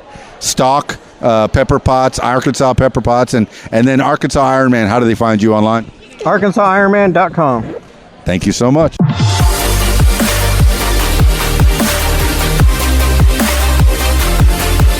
What's up, party people? Keys Dan, RadioWhat.com, DJLittleRock.com. Coming to you live and in living color from the Little Rock Holiday Inn. It's the CosCon. I know you're listening to this after the CosCon is already over, but I'm giving you gems. I'm giving you little pieces, little tidbits of who was here and what was happening at the CosCon. And if you weren't at the CosCon or the Cos Prom that happens later tonight, where were you? and get involved with next year's CosCon and CosProm. I have one of the cosplayers in front of me. It is, I'll let you introduce yourself and tell the people why you're at the CosCon. I'm Sarah Drew of Queen Koopa Cosplay. I'm going to be Daphne today from Scooby-Doo, and I've got a couple handcrafted items for sale at my table, as well as some cosplay prints. So is this something that you do for money, I guess, for a living? Is the handcrafted? Because I'm explaining to the people, what are the handcrafted things you have here? This is my second time to try to sell my own creations. I have some plush Lumas from Super Mario Galaxy that I made in 6 different colors, and I also made some cosplay shadow boxes that have like superhero emblems in them. It was my first time to try to make those, but I think they turned out pretty cool. Now, the shadow boxes, did you make them using a t-shirt, or is this material that you picked up from around? They are a mix of foam and fabric, most of which I already had, but I don't know. Like, I had a lot of fun making them. They're mostly foam. They're cool. Now tell me the 4 that you have here today, and will you commission others? Today I have Captain Marvel, Spider-Man, Harley Quinn, and Superman. And I do have others planned. I want to do anime characters, and I want to do a whole bunch of them. I'm kind of addicted to it now. Now, you're a cosplayer that I've seen at several Central Arkansas Comic-Cons, and do you go outside of the state as well? Rarely. I try to do one big outside con every other year or so, but I try to stick mostly to the Arkansas ones, support local cons. For sure. Now, you have some photos, some 8x10s of you in your various cosplays, and the one on top is just amazing. Can you explain for the people? Because when this came down my Instagram feed, my Facebook feed, I was just like, woo, I gasped. I physically gasped when it came through. Tell the people what it is, Sarah Drew. It is post-apocalyptic Catwoman. I'm part of a group of cosplayers in Arkansas called Justice League Arkansas, and we all did post-apocalyptic versions of our characters for a photo shoot last month, and I picked Catwoman. You did, and I'm glad you did, because, looking at the picture, it looks like you just came out of a dusty trail. Your glasses have been picked up, and you can see the whites of your eyes. How did you get that effect, Sarah Drew? I put the goggles on, and then I covered the bottom half of my face in brown and black eyeshadow to kind of make it look like dirt, and then pulled the goggles back up so that it looked like I'd been out riding in the dust. It looks fantastic. It's a great feature. Sarah Drew, Queen Koopa cosplay. Now, you spell Koopa a certain way, and I know you've been on this podcast before, and you did spell it that way, but this is a whole nother podcast. It's the CosCon podcast, so there. Yeah, on Facebook, it's Queen Koopa Cosplay. Queen Koopa is one word. On Instagram, it's Queen Koopa, and the O's are zeros. The O's are zeros. Remember that. Look at that. We have a person coming by the booth right now, just looking at that's her. That's the coolest cosplay. Isn't it cool? All right, Queen Koopa. How do they find you online again? Oh, wait, I think I already said that. I got distracted by lookers on. You do have a Freddy here next to you, and you said you're going to be a Daphne. I'm going to talk to Freddy for a second, Queen Koopa. Freddy, who are you? And tell the people about why you're at CosCon. My name's Jake Wisnat. I've known Sarah Drew forever, and I think I was there with your first cosplay. We did Comic Conway a few years ago. She did Lady Loki. Drove me to my first. Yes, we had to lay her down to get the headpiece in, and so I'm here today to help her out, to dress as her Fred for her Daphne Scooby-Doo, and we have Scooby snacks at the booth and promote her awesome handcrafted stuff. Teamwork, bringing friends together with cosplay, and I like it, man. That Freddy, I looked at it and I went, oh, I recognize Freddy right off. Is this something that you do? Do you cosplay other things, or is this something you do while you're with Sarah Drew? Yes, I do it with Sarah Drew. When Queen Koopa gets me to, then she's had me do Penguin with Arkham Asylum inmate suit. We did Hades. We did a Disney villain group. What else have we done? I feel like there's something else I'm missing. Oh, we did Kylo Ren and Rey. Yeah. So, yeah, when she asked me to. That is cool. And the gang, friends. And see, cosplay is for everyone. And people, if you think that you're weird or you don't fit in, try a Comic-Con. You're going to fit in because they're accepting of everyone. Anyone can cosplay, even if it's a T-shirt. Because Sarah Drew, you're not in your Daphne outfit yet. You're wearing a Batman T-shirt, represent. And then Fred in his full costume. What was your full name again? Jake Wisnat. Jake Wisnat? With a Q? No, Wisnat with a W. Wisnat. See now, Wisnat. No, that sounds like something that they said in Men in Black. Wasn't it one of the twins? The twins was Bob and Wisnat. Yes. Oh, you need to watch Men in Black again. I need to watch Men in Black again because I remember the two that were sitting in the control. It was Wisnat and Bob. I need to watch that. Something like that. That's awesome. Yeah. So, all right. Well, I think I've taken up enough of your time. Queen Koopa Cosplay.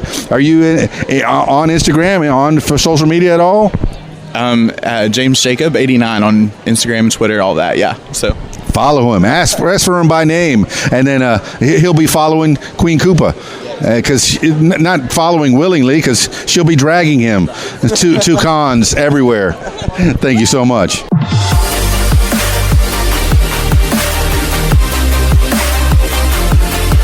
What's up, party people? Keys Dan, RadioWhat.com, DJLittleRock.com, the What Makes You Famous podcast, still live and in living color from the Little Rock Holiday Inn, hanging out the CosCon, just before the Cos Prom. Yeah, Cos Prom tonight.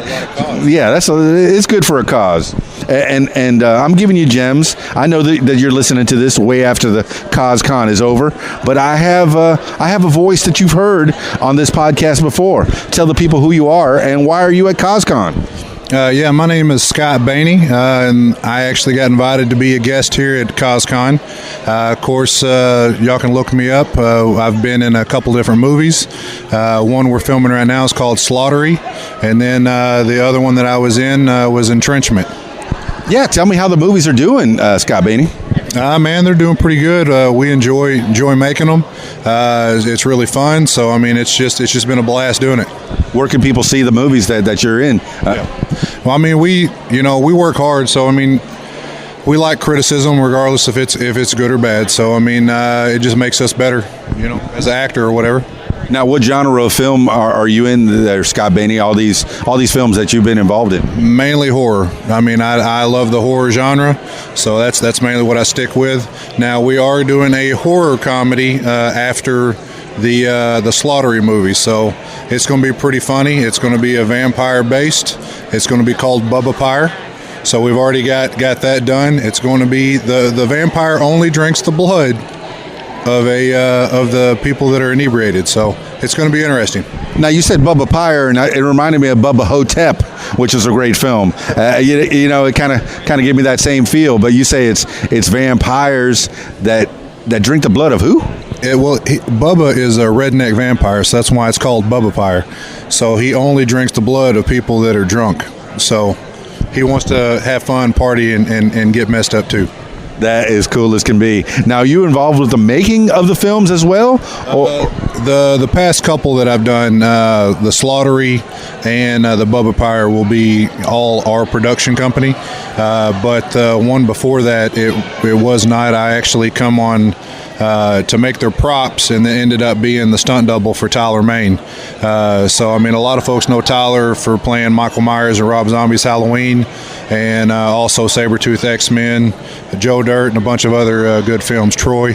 So, it was a pleasure of being able to get in there and do that. So, yeah, he's a big dude, and you're a big dude, so I could see you being his stunt double. Well, what's bad is he's actually about another 6 inches taller than me. Yeah, so if you were looking at the film, not as bad as in the Star Trek. When I watch the original Star Trek, and I have a big giant screen, I project against my wall, so I have like a 108-inch, and yeah, I'm bragging, okay, 108-inch television screen, and I'll watch the fights between Kirk and whoever, and then they'll switch over to the stunt double, and it's just so obvious. How do they alleviate that? How do they fix that? Well, a lot of the ones that they done with us or me is that they never, of course, do any front facials. So a lot of the stuff is either from a side view, where they just get the back part of me, or just literally just my hands coming in and doing something. But I also got hit by a car during it was a stunt. So it was legitimately supposed to happen this way. I figured you'd be doing the Hoffman. I'm walking over here. No. I ended up. They set it all up, and I just ended up falling onto an air cushion. So it wasn't too bad. Whew, all right, stunt man, and you make props. Yeah. Now, you have a friend here. He's your silent partner up to now. Maybe I'll introduce him. Let's see. Who are you, and why are you here at the CosCon? I'm Tony Buck. I'm pretty much the second half of all this. We got a few people that work behind the scenes with us, but I help out with the props. I do most of the filming, actor as well. I'd say assistant director on most everything. So we're just pretty much all around everything. I started out doing makeup, and me and a friend of mine started our own makeup company, Blood Bloaters Haunted Effects. And we kind of got into with Scotty doing the haunted house stuff, and then everything's just kind of snowballed from that. Independent film is an amazing thing, and yes, support independent film. It's a lot of times it's story driven, and the special effects.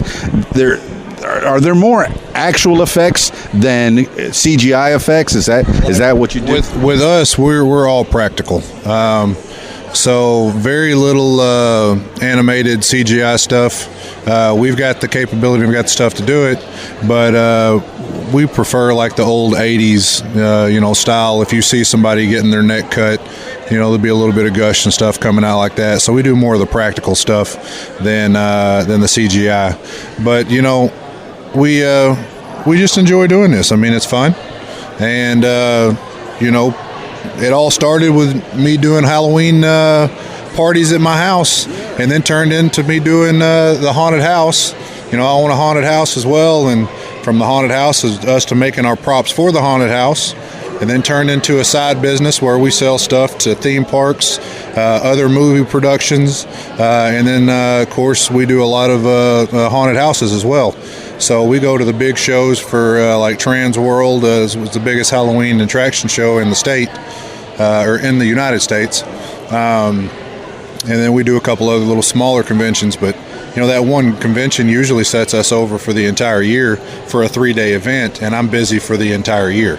Yeah, it's amazing how things start, and it's great that you use practical props, because there's so many people that like to collect movie props that were actually used in movies, and with the CGI, there's not a lot of it. There's not a lot of that, and I like the props. I listen to the Nerdist podcast, Chris Hardwick, avid collector, and he talks about this almost nonstop, where he can't collect anything from the new movie because there wasn't anything real.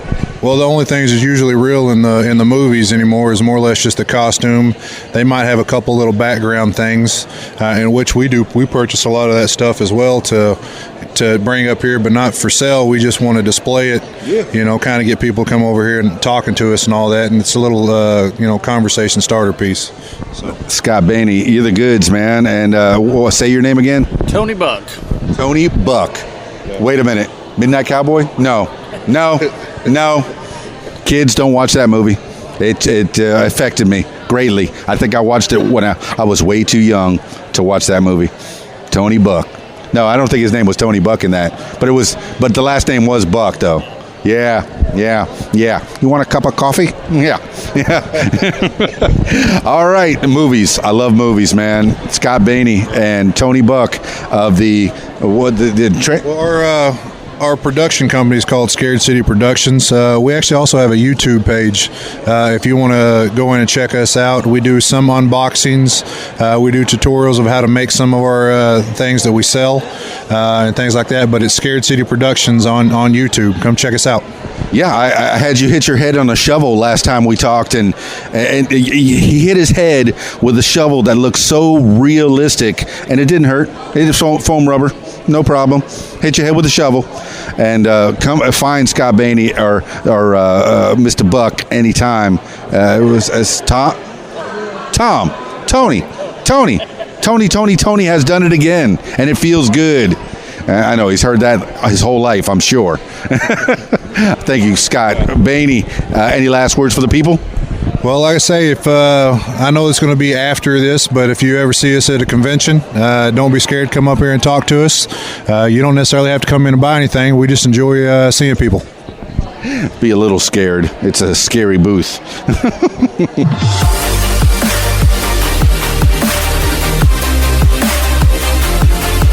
What's up, party people? It's Keys Dan, RadioWhat.com, DJLittleRock.com. What Makes You Famous podcast, still live in a living color from the Little Rock Holiday Inn. It's CosCon with the Cos Prom shortly after. I know you're listening to this after the CosCon and the Cos Prom is over, but I'm giving you gems. I'm letting you know about people that were here, and that way you can get a hold of them sometime in the future. I have one of those people in front of me right now. Say your name, and what are you doing here at the CosCon? My name is Chris Boggs, and I'm a member of the USS Blackstone. We're a Star Trek fan club. So tell me, you're dressed as a certain, is it like a Star Wars character? Oh, no. Definitely not a Star Wars character. I'm considered the commanding officer of the USS Blackstone. I'm a fleet captain. See, I did that on purpose. Star Wars, Star Trek. It's like, yeah, I like that R2-D2. He was my favorite Doctor Who character. What? Wait a minute. No, don't do it. Fandom. You'll get the fans all mad. You'll have a nerd pile, a veritable nerd pile. So, Blackstone, what kind of events do you do, Chris Boggs? Well, we're actually a nonprofit organization. We work with Starfleet International, which is it's an international Star Trek fan club.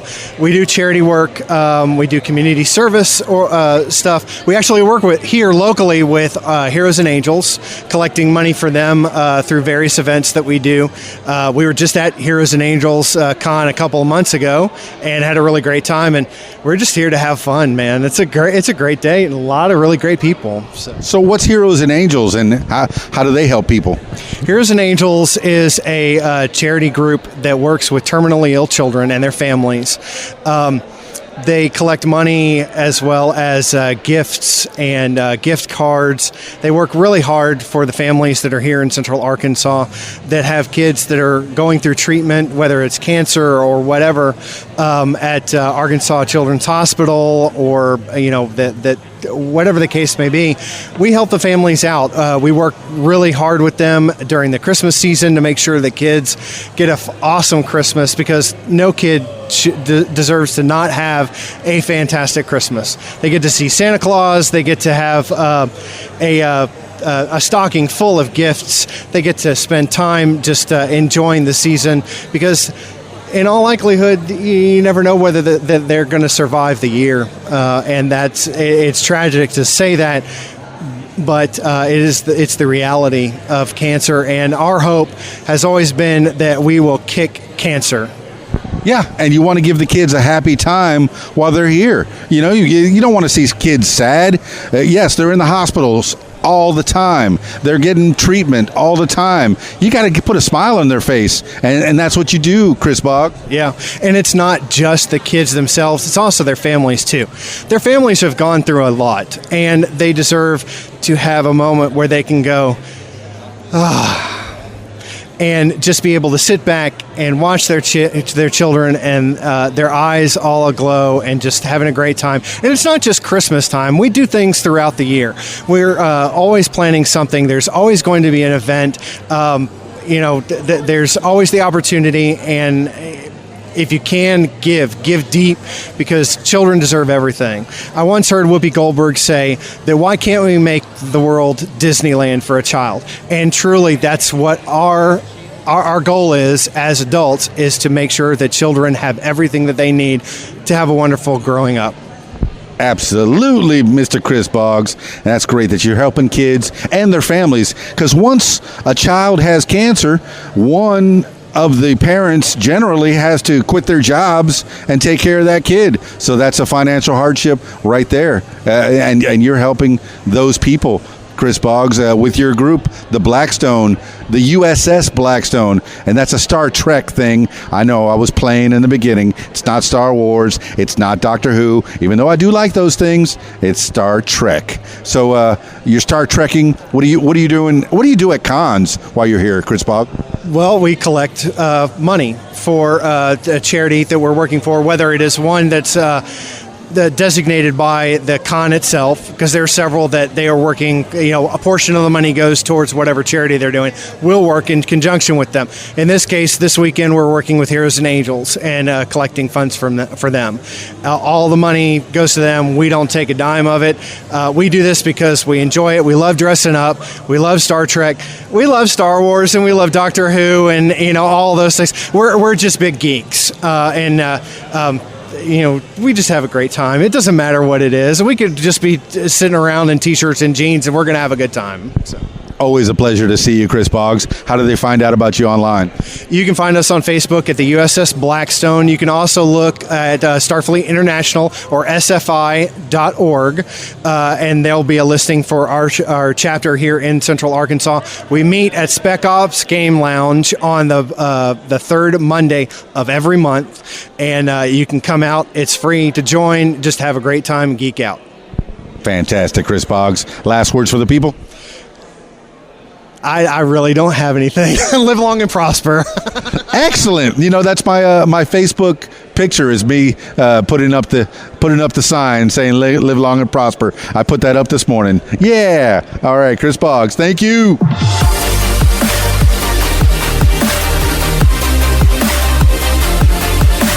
What's up, party people? Keys Dan, RadioWhat.com, DJLittleRock.com. The What Makes You Famous podcast, still live in a living color from the Holiday Inn, Little Rock, Arkansas. Yeah, it's the CosCon, and then followed by the CosProm. I know you're listening to this after the CosCon is already over, but I have gems. I have people that were here at the CosCon, and I wanted to let you know who was here and how to get a hold of them in case you have a con coming up and you say, ooh, I need to have these people at my con because they're awesome. Yeah, there they are. Well, I have two people in front of me, and they are awesome. They are quite awesome. Let me let you introduce yourself and then tell the people why you're here at the CosCon. I am CP Cosplay from Cosplay Night Live. And I am Trisha Loreen Cosplay from Cosplay Night Live, and we're here, out-of-towner guests cosplaying, enjoying seeing everybody, looking at the vendors. They got a lot of cute stuff out there. And we love Little Rock. Yeah. And what's Cosplay Night Live? It is a page comprised of 4 of us that cosplay. We go live at various times. CP goes live usually once a month, and she does Bathtub Time Machine, talks about pop culture stuff, comics. She's usually in cosplay or in some variation of it. I go live from cosplay photo shoots, and Hey Aurora through Likes to Cosplay goes live from like Ren fairs and things like that, and haunted houses. She does a lot of haunted house work and stuff like that. Makeup videos too, yeah. And then we got Elsie. She's been kind of MIA. Tell her to come back, y'all. So tell the people what you do in the Bathtub Time Machine. Why is it called Bathtub Time Machine? How'd that come about?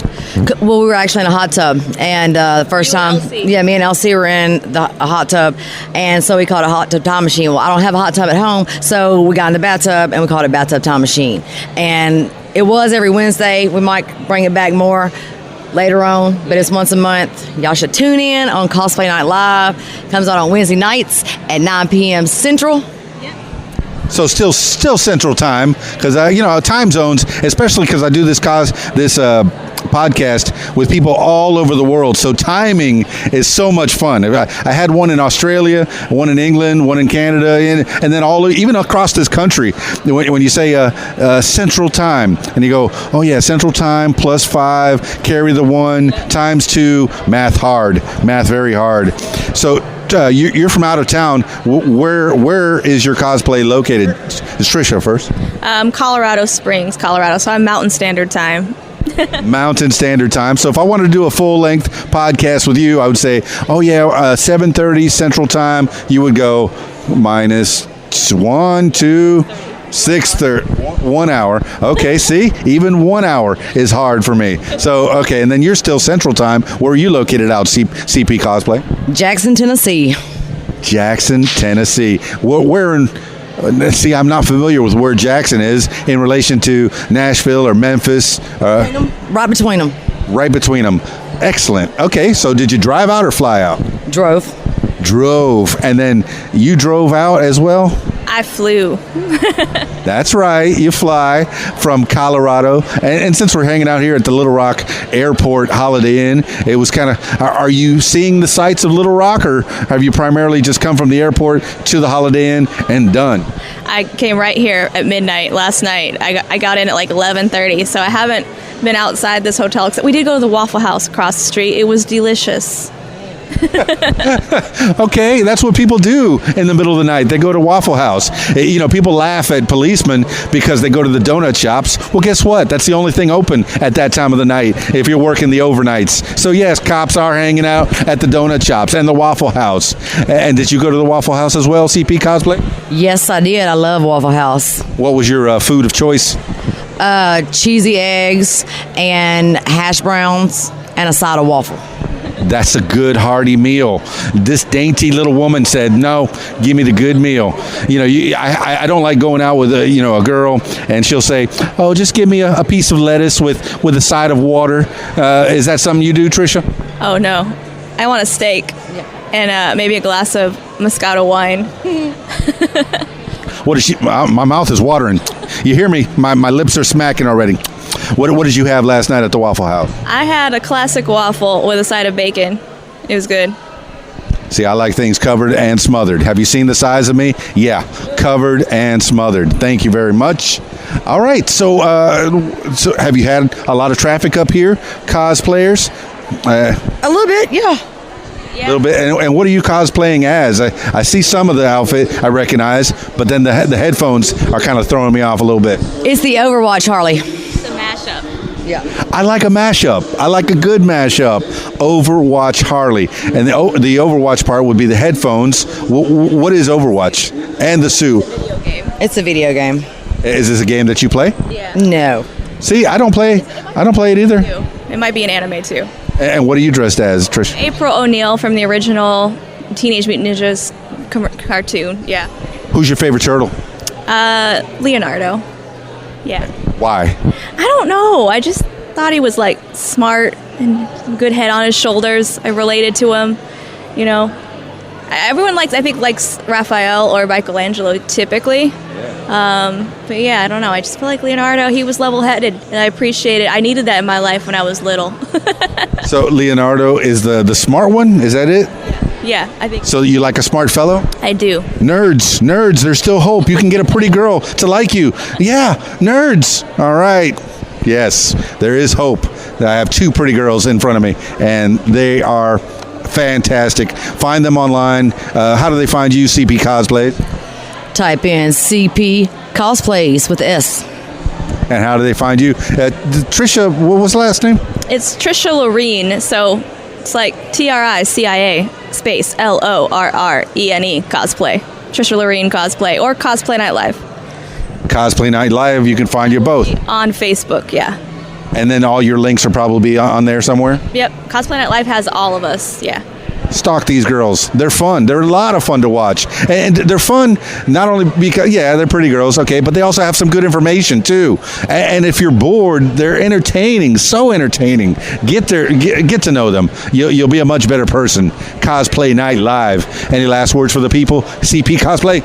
Y'all come out and see us. We're at Holiday Inn, Little Rock. You know they're going to hear this after the CosCon is over. Prom, though. Is it going to be after that, too? It's going to be way after that. So... Come watch Bathtub Time Machine and visit Cosplay Night Live and tell LC to come back. Yeah. LC, come back. We're lonely. We need you, LC. Thank you.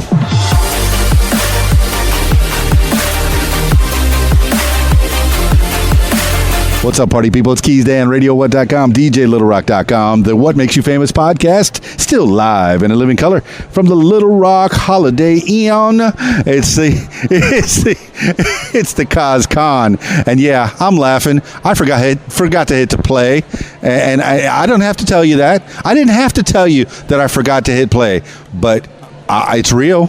It's something that's real, and I have somebody in front of me at the CosCon, and I'm introducing you to the people that were here, the gems, the diamonds that were here. And I only say gems and diamonds because I'm looking at a gem and a diamond on her forehead. Yeah, who am I talking to? Right in front of me. Introduce yourself and tell the people why you're at CosCon. Hi everybody, my name's Lala from JNL Adventures, and we're here at CosCon to be a cosplay guest, and we are here to promote positivity, compliment you on your cosplays, and we have cosplay appreciation awards to give out. So make sure you swing by our booth and say hi if you're in cosplay today, or if you just want to hang out and chat about costuming or building.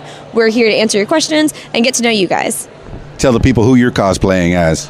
So today I'm cosplaying Raven from Teen Titans, and JJ's cosplaying Beast Boy from Teen Titans, and our costumes are actually based on the art of an artist on Instagram called Piccolo. And Piccolo is who? That's his Instagram handle. So his art is inspiring your costume design then? Yes. Okay, now it's not exactly the same as the character on any incarnation in the comic books or on the TV shows? He actually, his art inspired a writer, and he is actually now a official Raven Comic-Con or comic book artist. Now this is where fandom and fan fiction becomes reality. It becomes a part of the zeitgeist, of the canon. That's exciting. Very exciting. Absolutely. I think he has like 30 million followers on Instagram. Like his art just really took off and inspired a lot of cosplayers and a lot of fans just to really like take off with his art. Now I know that do you do this for a living, or do you have other things that you do? So no, I don't do this as a living. It is a great hobby. I do, however, own a princess company. It's a character company. We do superheroes and princesses and fairy tale characters for special events, festivals, birthday parties. We are in Christmas parades, but basically we're Magically Perfect Entertainment. We're on Facebook and Instagram. We go to birthday parties and sing and just spread kind of that magic and joy with everybody. See, I like theme parties a lot, and I like when the characters come. Now, where is JNL Adventures, and where is the magically what cosplay? Magically Perfect Cosplay. Where are you located out of? So we're based out of Jackson, Mississippi. Jackson, Mississippi. And where will you travel to? I mean, I guess depending on how much, yes, it's all negotiable, I'm sure. But where do you primarily service? So we're mainly the Southeast. I think the furthest we've gone so far is Fort Walton Beach, Florida, which is a 6-hour drive. And as far kind of west as we've gone is here in Little Rock. That is so cool. And I'm so glad you sent me a note on my Instagram. You said that you were going to be here and that you were going to give me a shout out if I came by the booth. Well, here I am by the booth. Give me a shout out. Hey guys, this is Lala from JNL Adventures, and you're listening to What Radio? Yeah, I can cut that little piece out and put it right on the radio. That's fantastic. Thank you so much. So I'm seeing some pictures of other cosplay. So you don't just do Raven, you have other cosplay. What other ones do you do? A lot. It's anywhere from TVs and video to pop culture.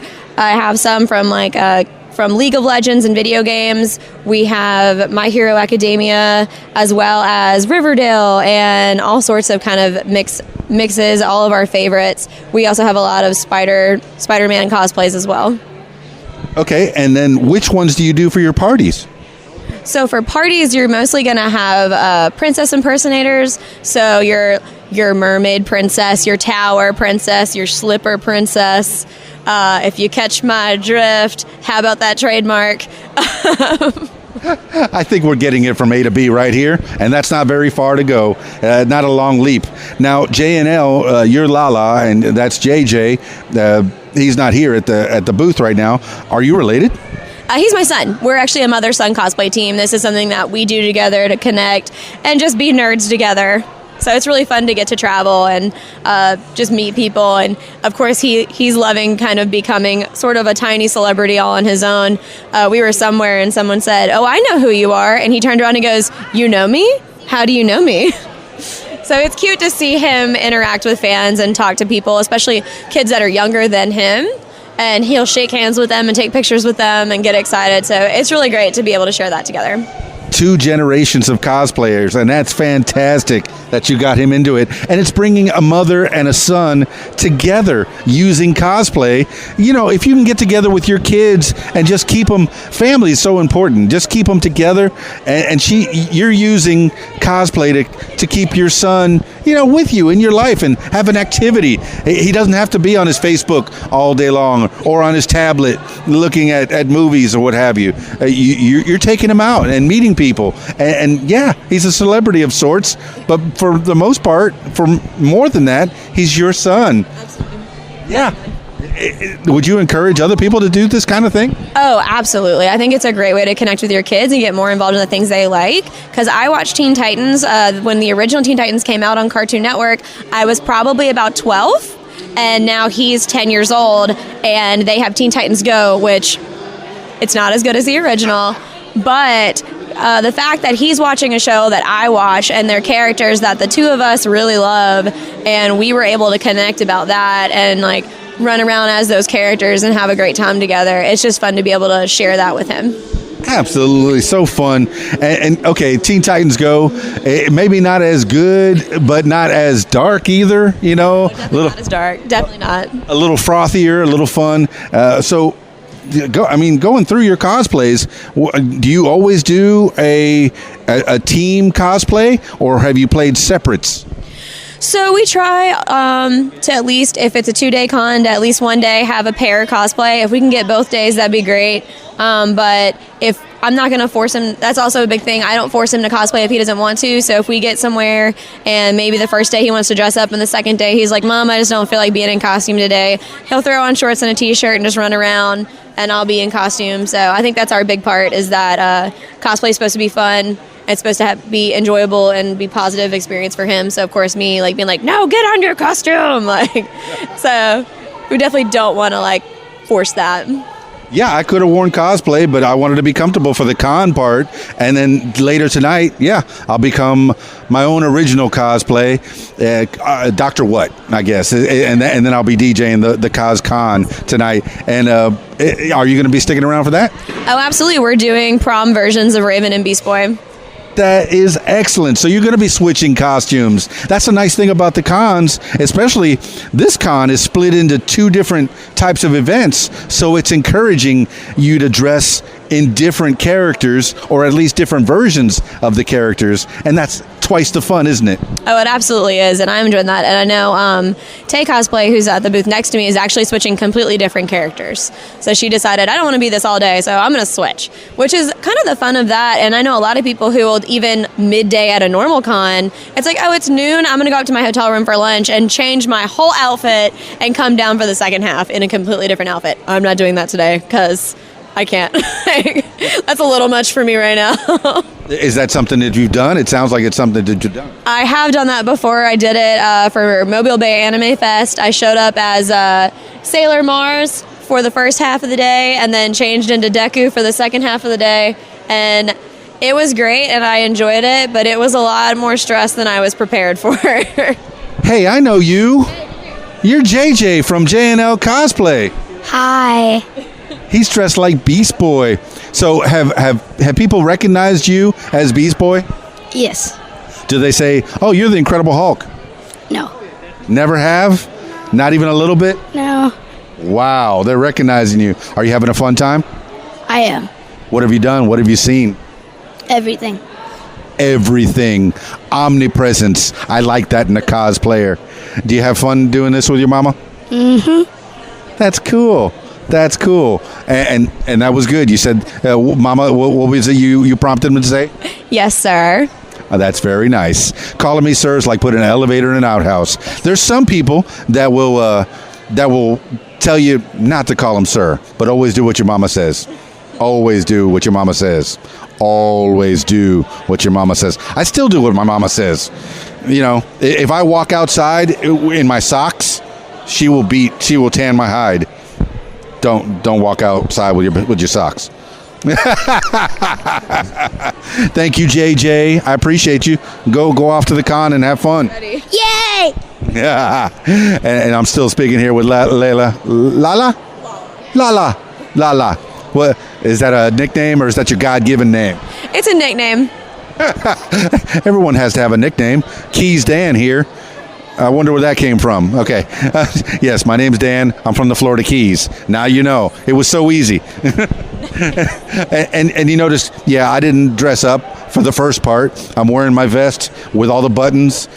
Pick one of the round buttons for you. Well, I was going to give you one of our buttons. I'm giving you one of mine. We can switch. We can trade buttons. All right. I'm picking a button. This is a hard decision. All right, I see this Wonder Woman button. Let me get Wonder Woman. It's hers. She gets the Wonder Woman. And there's a Wonder Woman sitting right here in the booth next to me. I think it's a Wonder Woman. She-Ra. Oh, that's even better because your hands are covering that's She-Ra right there. Yes, the power is yours. That button with one of our buttons. Yes. So you can have a little J&L. Look, I got a J&L button and you don't. Nah. No, I'm only saying that because now you're going to find out how you can get a J&L button for yourself. How do they get a hold of you, J&L Adventures? Well, you can come to CosCon. You can also find us on Facebook and Instagram. We're also on YouTube and Patreon and Twitter as J, the letter N, the letter L, Adventures. Or you can find us on Twitter at Lala the Warlord. For the most part, find them on Patreon and then put a bunch of money in their pocket. That would be greatly appreciated. We send you buttons. Yay, you get stuff. Yes, thank you so much. Any last words for the people, Lala?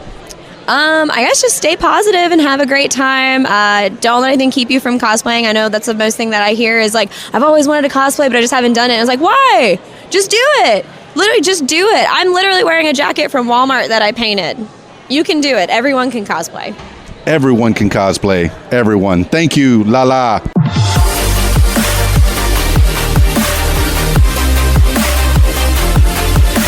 I did it all by myself. I pressed play, and the numbers are going, so that means it's going.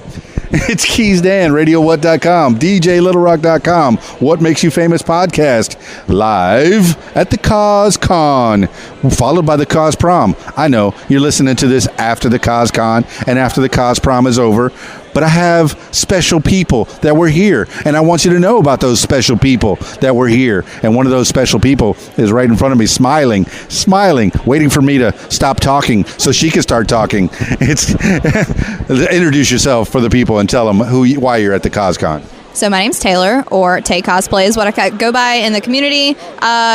I am at CosCon as a guest. They had me there this year, and I'm super honored to be here. Today, I am cosplaying She-Ra, the 80s She-Ra, not the new one from Netflix. So that's super fun. People seem to really like the fact that I chose to do old school instead of the new Netflix version. And she's super fun, and all her armor, super cool. So.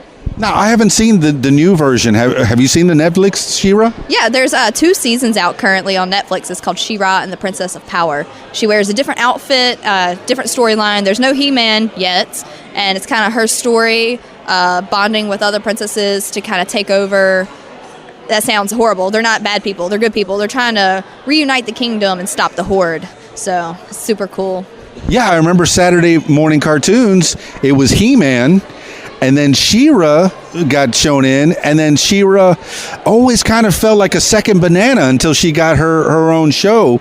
Is that how you felt? Because I felt like she didn't get the credit when she was hanging with He-Man.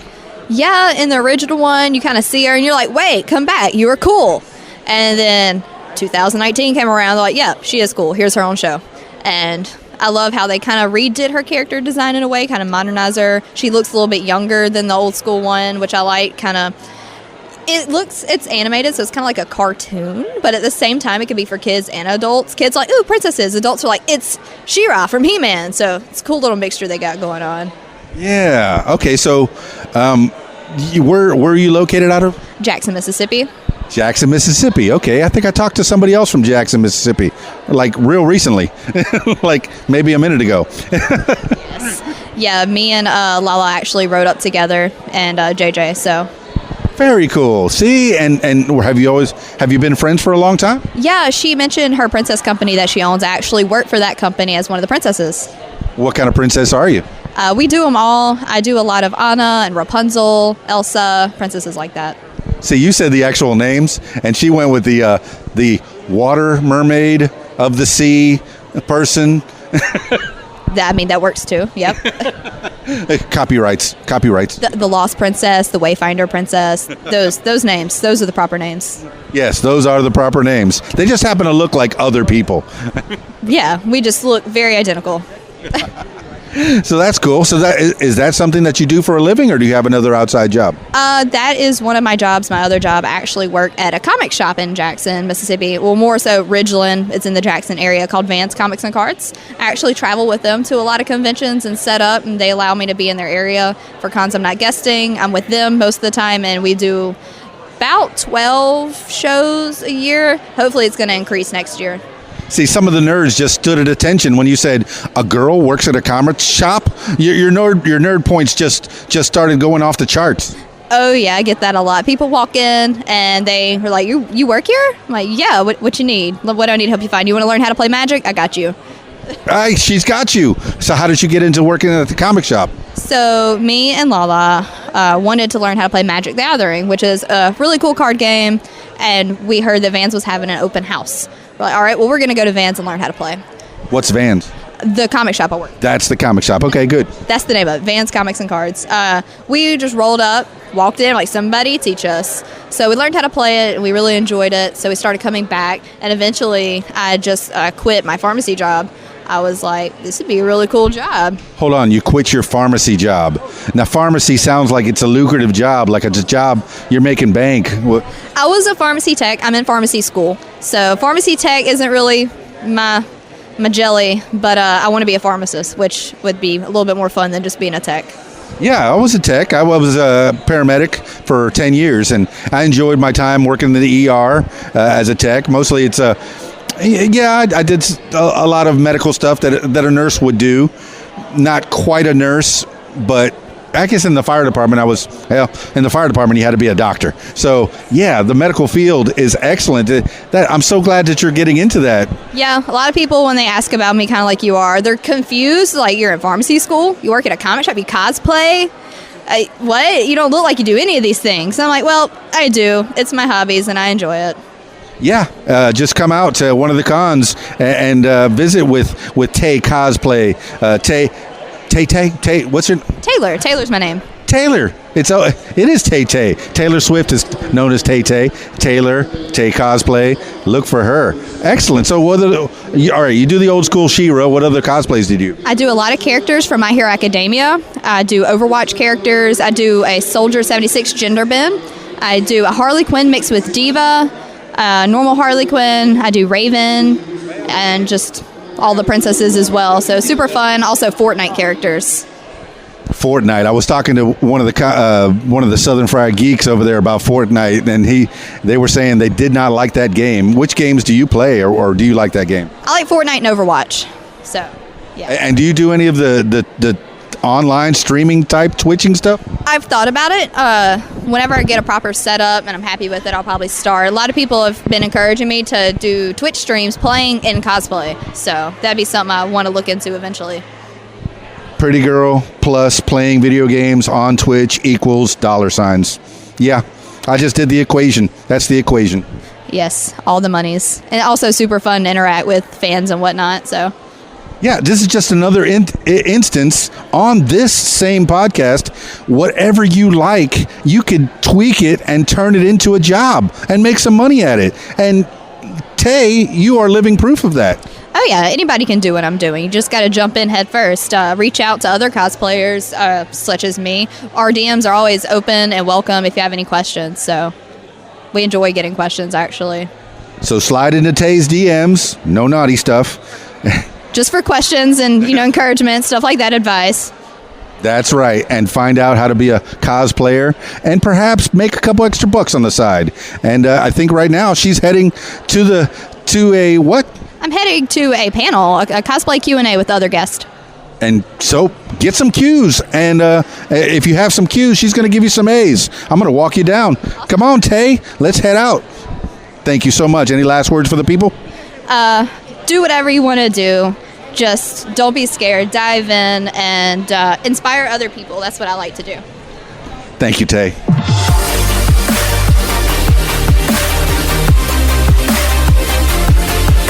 Keys Dan, RadioWhat.com, DJLittleRock.com. What Makes You Famous podcast, still live and in living color at the Little Rock Holiday Inn here for the CosCon. I know you're listening to this after the CosCon is over, but I'm giving you gems. I'm letting you know about the people that were here at the CosCon and letting you know how to get a hold of them and find out more about them. And here's one of them right in front of me. I had to know more because she's in a great costume. She looks fantastic. Say your name. Tell the people who you are and why you're at the CosCon. My name is Kat Capel, and I'm of Catalyst Designs, and I have a two-table setup in the front of the con today. And who are you dressed up as? Because this is amazing. I am dressed as Festival Yukata Peach from Super Mario Odyssey, and my costume is handmade actually by my little sister. So your little sister is very talented dressing you. Is that a future that she's thinking about? It's something that she pursues just on her side. So she goes to a lot of cons herself. Her name is Sarah Capel. So Sarah Capel. All right. And your name again was? Kat Capel. Kat Capel. The Capels. Look for the Capels. Find out about the Capels. All right. Beyond this costume, is this something that you do from time to time? Is go to cons and sell your wares? This is actually my first con, and I'm super excited to be here. So I brought everything and all of my best just for this con. So how did you end up at this con? I heard online that there was an opportunity to have a couple of tables up front. So whenever I looked into it and saw all of the amazing people that were going to be here, I knew I had to be a part of it. So I got down here, and I've loved every second at this event. Oh, that's so nice. You're so bubbly and so happy and laughing. I know nerves have a lot to do with that, but we're not standing next to your table. Usually I've been doing this at people's tables. Tell me, what kind of wares is it that you are selling or offering to the people? I make jewelry and all kinds of resin craft, everything from shot glasses to jewelry.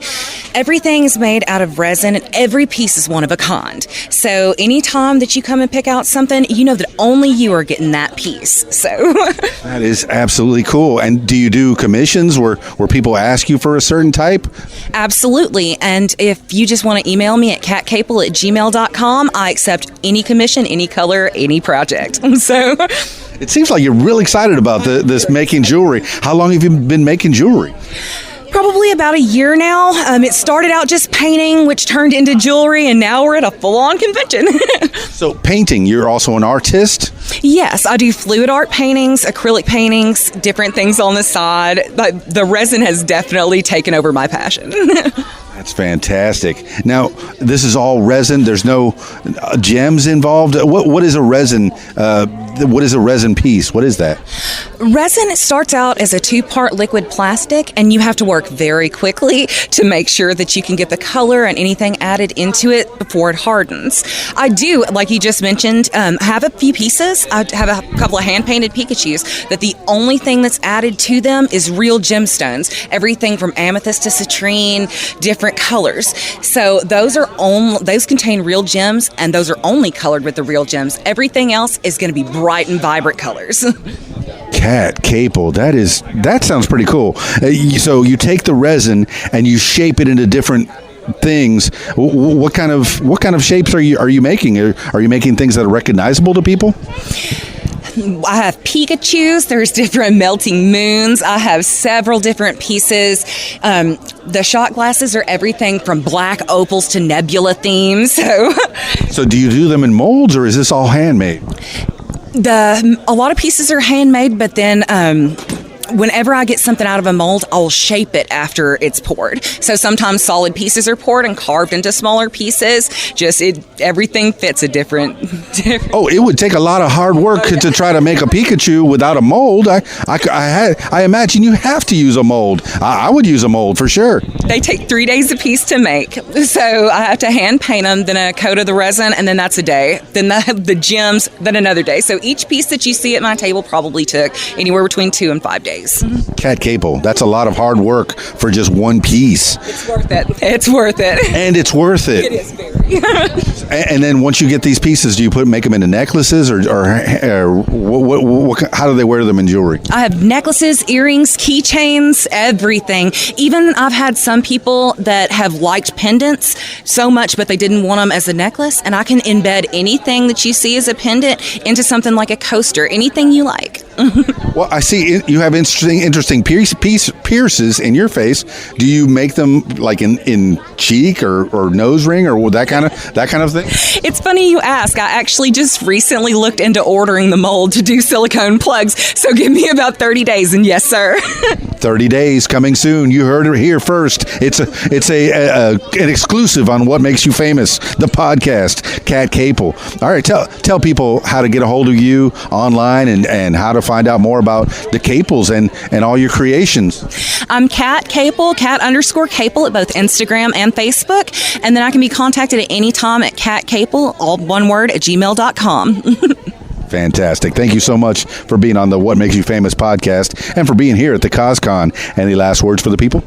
Just come see us today. That's awesome. I'm glad to be here. Thank you for listening.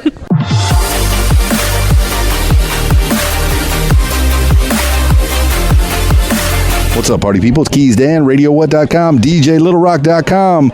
Still live in a living color on the What Makes You Famous podcast at Little Rock Holiday Inn. I keep saying it that way. It sounds like a song. It feels like a song. It's the CosCon. And I know you're listening to this after the CosCon is over, but I want to tell you about all the people that were here at the CosCon and give them a little bump in their business. So I have a business that I want to bump right now. I have a nice lady in front of me. Tell the people who you are, say your name, and what are you doing here at the CosCon? Hello, I'm Melissa. I'm here with Aw Snap Jewelry. So it is jewelry with interchangeable pieces that you can change in a snap. So there are custom pieces that I can do. So I can take your picture and put it and make a snap out of it. So if you wanted to have your picture here at the event recorded. I also have just different snaps that are glass with designs. I have rhinestone ones. I have guy stuff, not just girl jewelry.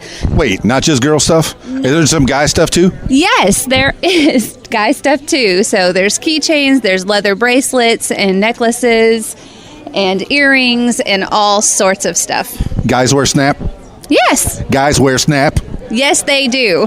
All right. Does your guy wear snap? Yes. What? Did you make him wear snap? No, I didn't. He wanted to.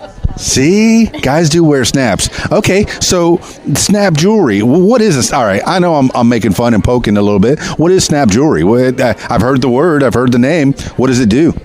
So it's the interchangeable piece. So in the middle, you take it out. You can swap it around between your different pieces. So between your bracelet, your necklace, the keychain, the other things, and you literally just snap it into place. What's the advantage of a snap jewelry?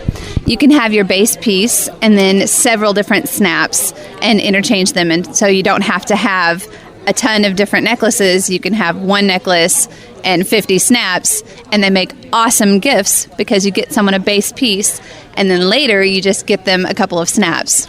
See, that's where I was thinking. I was thinking if you had an outfit on and say you were wearing, I got blue earrings and I'm wearing my pink outfit, I need to get pink earrings. How do I do that? Exactly. Well, that's the exact part of it. It's customizable. You just pop out the blue snaps, put in pink ones. So you can always change it, match, swap it around like that. So I'll always look good in my pink outfit with my pink snaps. Yes. Thank you so much. That's amazing. Now, how do people find out? Well, okay, what types of jewelry do you have that can be snapped? Is it bracelets mostly, or is there more? There are bracelets. There are I have it on sunglasses even. I have it on pins. I have it on brooches. I have it on tie bars. I have it on rings. I have it on earrings, keychains, necklaces, guy necklaces as well, guy bracelets as well.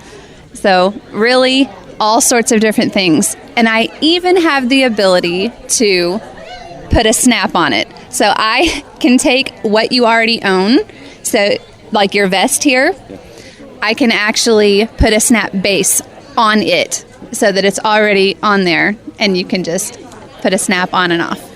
That sounds like an amazing service that you offer. You could put a snap on it. So you're customizing. What was it that I saw when I was a kid? Bejeweled. So is it that similar type of thing? Yes, so kind of that basic principle. So if you had a baseball cap that you like to wear all the time, I can put a base, snap base on that. So then you can just customize it that way instead of having to put a pin on it. So what are the more popular snaps that you brought to this particular con? So say a CosCon, you said, oh, let me bring some snaps that I think the CosCon players or the Cos people would like. What kind of things did you bring for them?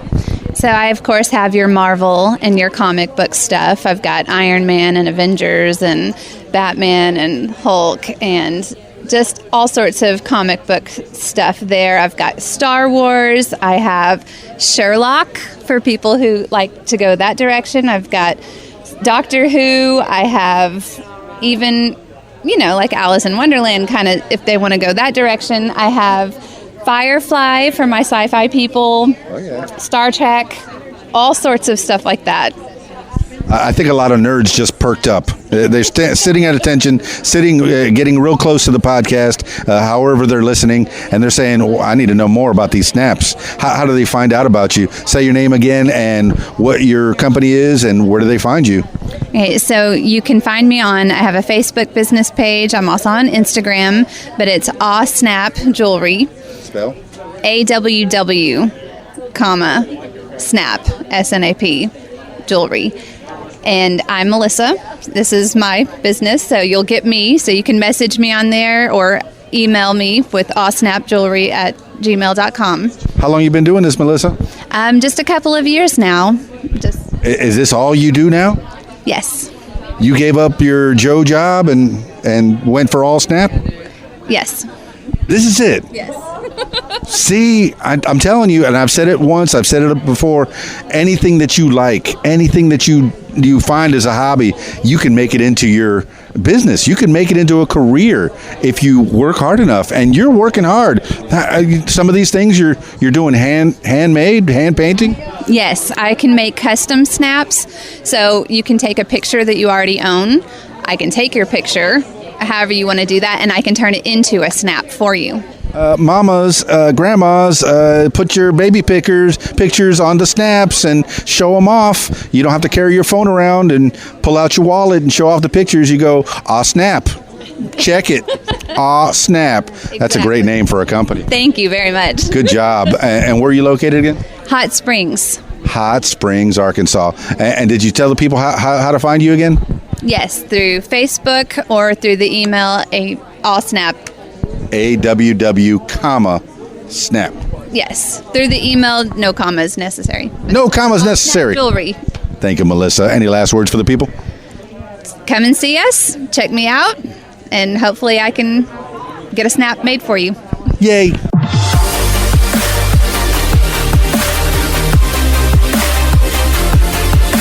What's up, party people? It's Keys Dan, RadioWhat.com, DJLittleRock.com, coming to you live in a living color from the Little Rock Holiday Inn. It's CosCon, followed by the Cos Prom. I know you're listening to this after the CosCon and the Cos Prom are over, but I'm giving you gems. I'm letting you know about the people that were here. Yes, the people, the little people, the big people, the medium-sized people, all the people that were at the con. And I was able to touch some of those people. I'm touching one right now. I'm touching one. I don't know. Is that assault? It could be. It's possible. She's laughing. She's giggling. I want to know who you are, and I want the people to know who you are. Who are you, and why are you here at the con? My name is Chris, and we are Sinful Things, and we're selling stuff. Did you say sinful things? Yes, simple things with a Y. So why sinful things with a Y? Why not? Okay, you have a nice gentleman next to you, and he thinks he's not going to be on the podcast, but he is going to be on the podcast. He's going to say a few words about what is going on this table in front of you and what kind of wares that you're into. Tell the people your name and why are you at the CosCon?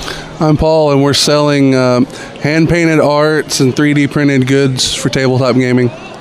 For tabletop gaming? Yes, sir. Now you have a 3D printer. What's a 3D printer? It turns plastic into things. So you have to fill it with plastic, and it becomes items. What kind of items can you do with a 3D printer? Lately, it's been stuff for the tabletop game Gaslands and Pokemon replica statues and stuff like Destiny Ghosts. See, now I got to know what Gaslands are, and maybe I'll ask the nice lady, what is Gaslands? What is that tabletop game? It's a post-apocalyptic tabletop game where you play with Hot Wheels that you've altered to, however you want. Okay, so I'm picturing Mad Max, am I right? Yeah. Now, as with some of the tabletop games, is there a master, like Dungeons & Dragons? Is there a dungeon master? Tell me about that. No, it's just a turn-based game, kind of like a Monopoly, but a lot more chaotic. Now I'm starting to get it. The picture is forming, and you make 3D items for that. And I'm looking at Hot Wheels cars. Have you modified those Hot Wheels cars as well? Not the ones in that, but in the display in the bottom, they're all ones we built with some terrain we built. See, I like that. Artistic, creative. Now I'm looking at, what is this, earrings, Sinful Creations. Who makes the earrings? I do. You make the earrings. So what kind of earrings do you have that are for sale and on display? I have earrings made of Barbies, hands and feet, 3D printed anatomical hearts, Minecraft little characters, skulls, all kinds of fun stuff. Now, when you say made of Barbies, what do you mean made of Barbies? Yeah, I'm looking at it. I want her to explain. Made of Barbies. I take Barbies and I chop their hands and feet off. This is what my brother used to do with my, okay, I'm not going to say I played with dolls, my action figures, okay, my G.I. Joes. And yeah, I had the 11-inch G.I. Joes back in the 70s. And he would take and cut the hands off and the arms off and set them on fire. And he would say, oh, they've been to war. It's more realistic. I said, I'm 10, you're 7. Where do you get this stuff? Man, so you're cutting. How did you get into cutting Barbies up? I just had an idea one day. I wanted to make jewelry out of Barbie hands and just did it. I think it's a great idea. Sinful Creations with a simple Y jammed in the middle there. You're looking at Barbie feet, Barbie hands, Barbie shoes, and how do you attach them to earrings? I use glue and wire. Glue and wire, and they come out so cool. And you imagine people that come in with these items, you're going to turn some heads. If you got Barbie feet hanging off your ears, you're going to, wow, what is that? Is that Barbie feet? All right, when you wear these items, and do you wear these items? Yes, I do. What do people tell you? They just look at me like I'm weird. What are the words they say to you? Like, wow and why. Did anybody say, I got to have that? Yeah, a few people, sometimes. Yeah. Well, I hope so, because this is your business. Is this the only thing you do? No, I also do acrylic art, which is on this table. I do horror and weird themed carousel horse art and acrylic pours, and yeah, that's pretty much it. That is cool, and the gang. I'm looking at you. Acrylic, is that the medium that you're working in? Yes. And that's a type of like oil painting, maybe? It's acrylic paint, so it's a water-based paint. A water-based paint. It's pretty. It's so pretty. And unicorn type stuff. I guess fantasy. Is it like a horse head with tentacles? It's amazing. Is that what Do you get commissioned to do these kind of things? Sometimes, yeah. So if you want something drawn or, man, just something fantastical put up in your house or your office, just get a hold of. First off, I'm going to ask, how do they get a hold of you, sir? And then I'll ask how they get a hold of her. How do they get a hold of you online? Through her page, actually. All right, so we'll go through her. How do they say your name again, and how do they get a hold of you and the Sinful Creations with a Y? My name is Chris, and you can find us on Facebook at Sinful Things with a Y, SYNFUL THYNGS, and we're on Instagram at Awkward Pause. Yeah, Sinful Things. And it's not spelled the way that it would normally be spelled. So that means whenever somebody spells something like that, it's an exclusive group. That's right. Don't try to find it. Don't do it. No, you're not allowed to be in there. See, that's like telling Groot, don't press the button. He's going to press the button. Don't come to Sinful Things. SYNFULTHYNGS. Don't do it. Don't press that button. And don't hit the like. Okay, hit the like a lot. Hit it a lot. Like it a lot. And find out more about Sinful Things. Do you come to cons a lot? This is actually our second con, but we're looking to come to more. So I'm excited to see you more often and sell everything, man. Get rid of everything. Everything must go. Sinful Things. Any last words for the people, sir? No. Any last words for the people? Christy? Krista? No, but thank you for having us on your podcast. Hooray.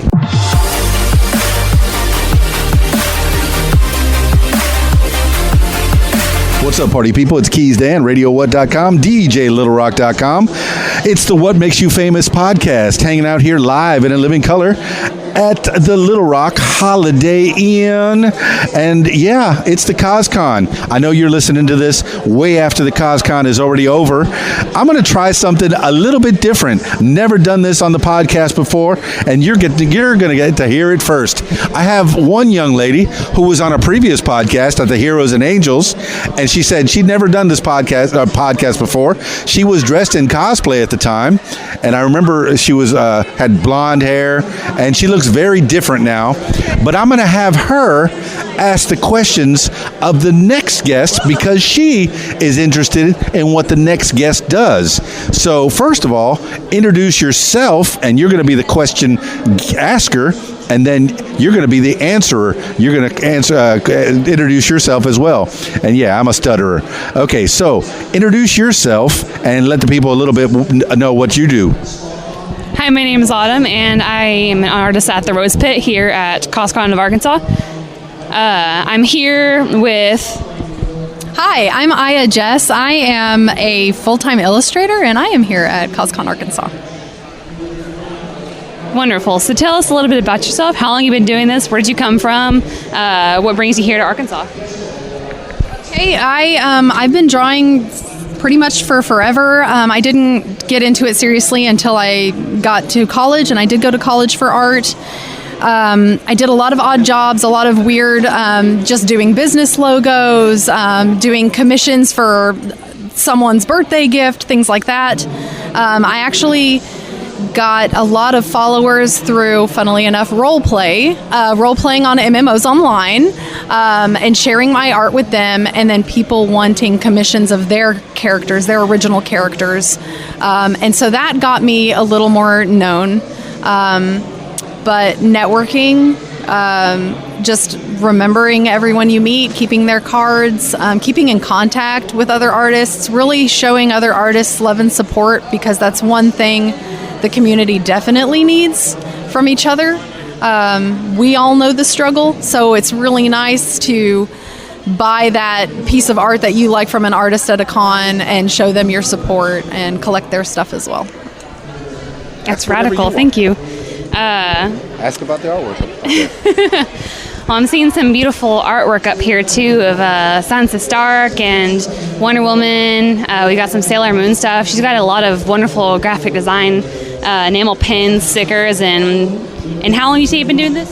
I've been doing it professionally part-time for about 10, 12 years, but I've only been doing it full-time for about 2. What did you do in your past life? I was as well, so I'm lucky enough to marry someone who could support me to be a full-time mom. So I had 2 kids. I have 2 girls, which is why, if you noticed before, she mentioned all of the prints are females. My art tends to gravitate towards strong female characters. I want my girls to grow up seeing that and embodying that. So that is a lot of what I do, is very sort of female-based things. My party girl stickers, for those of you who can't see, because this is a podcast, they are D20 stickers that says party girl on them. So yeah, things like that. But I've been a full-time mom, and my girls are getting to the age where I feel like they can safely stay alive just with their dad, so I can come back and kind of donate time to this. That's wonderful. I'm very glad to see you out here, and I'm very happy to see your wonderful artwork and hear your story. It really inspires me as an artist. So, and like I said, she's got some beautiful prints, bookmarks, enamel pins, and I'm just picking her brain so I can hopefully support another local artist and help her help herself and help her grow. Yeah. So, do you have any final words for the podcast? Just do what you love. It won't feel like work. If you do what you love and just keep building it and meeting people who love what they do as well, it'll just fill your time with joy, and it's not going to feel like work. Can you tell the people how to get a hold of you? Oh, yeah, sure. That's probably a good thing. Aya Jess Arts is my Twitter, and that is probably what I am most current on. I'm okay, guys. I'm 34, but I'm really 80. I am like bad with social media. But Twitter is probably the best way to get a hold of me, or my email is ayajessarts@gmail.com, and it is spelled AYA because people always ask. Oh, okay. AYAJESSARTS. That's wonderful. Thank you. Thank you for joining us on the podcast, and thank you to Keys Dan to letting me host the podcast. I am also Stutter, and I am also an old soul, just like Aya Jess Arts. And thank you all for joining us today. Let the people know why you're here, Autumn. I'm here as a vendor. I'm here out at my booth at the Rose Pit, and we're running some deals. We're also doing a raffle for back to school, so if you guys are head out to the con, we're going to be drawing for the raffle at 3 o'clock. All you have to do is come by and spend $10 at my booth, and you'll be entered for the giveaway, and you'll also leave here with some sweet merchandise. They're listening after the con, girl. Tell them how to get a hold of you after the con. You can get a hold of me on Facebook at The Rose Pit, or on Instagram at Jesus Ray Skeletor, and at Twitter at Jesus Ray Skeletor. Jesus Ray Skeletor. That always kills me. I love it. Thank you. Tack this on to the last section. All right, Jess Arts. Tell the people how to get a hold of you. My Etsy store is etsy.com/shop/kitschycrap. That's KITSCHYCRAP. And it is called Kitschy Crap because I had a teacher, an art teacher, tell me that no one would ever be interested in buying my kitschy crap. So now that I do it full time, I thought it was a good sort of, homage to her. And Miss Sanders, you can go to hell. When I used to talk in class, my teacher used to say, "What do you think? Somebody's going to pay you to talk for a living?" Wah, wah, wah, wah, wah, wah, wah, wah, wah, wah, wah. Thank you, Aya Jess Arts.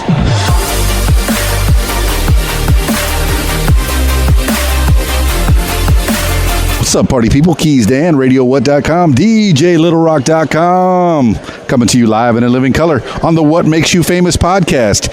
And we're at the Little Rock Holiday Inn and hanging out at the CosCon. I know you're going to be listening to this after the CosCon is over, but I'm trying to let you know about the people that were here, about the people that were vending, about the people that were part of the CosCon, and find out more about them even when they're not at the CosCon. Yeah, they got stuff. they got wares to sell. And I have one of those people, one of those nice people that was smiling in front of me. And yeah, she's all giggly, and I like the smiles. And she's going to introduce herself and tell the people all about what you're doing here at the CosCon. Well, hi, I'm Savvy from Savvy John's Apothecarium, and I make natural handmade products. I'm trying to focus more on my studies to be an actual apothecary, where I'm studying holistic medicine to help people feel better about themselves and, yeah, just do better. Well, there's a big word, apothecary. What is an apothecary? We use natural medicine to help heal the body, mind, and soul. And how is that done? How is that different from medicine, I guess? It is medicine, right? Yeah, it is exactly medicine. It's just non-chemical based. It's based on plants and stuff you get in the world, so, and not necessarily from a lab. So this is something that you're going to school for? Yes, I am. What school are you going to? It's an online college, so...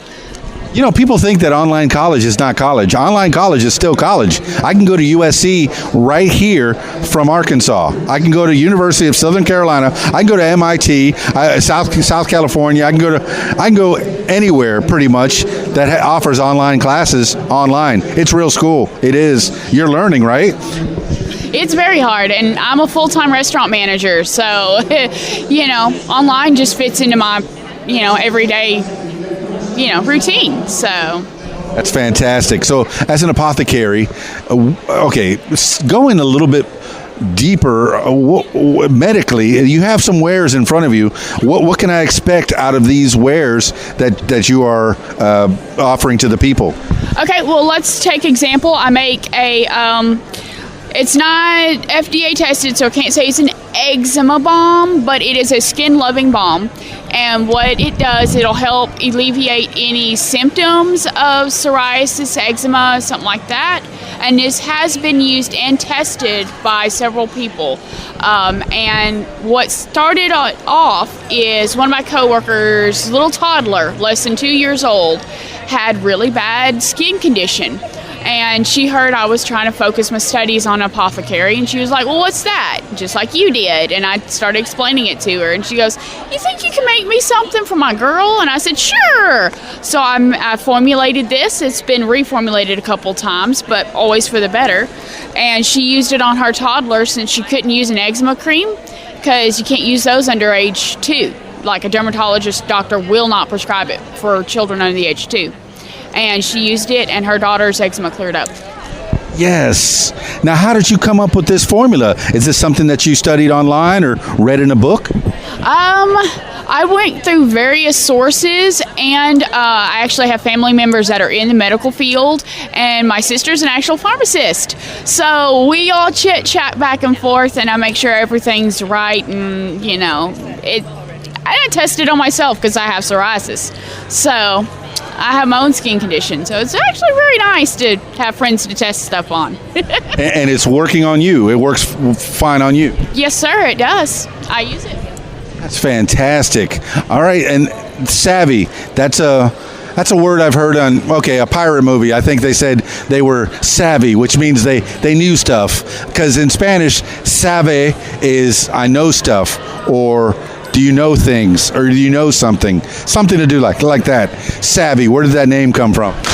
Actually, one of my best friends gave me the nickname because my real name is Savannah, and I think I know everything. How appropriate. Exactly. It was very appropriate. So, yeah, it just kind of stuck. And then when I was like forming a business and we were going around pirates as a theme, it just fit. So... And pirates, I imagine, they didn't have access to a physician, a doctor, so they had to use...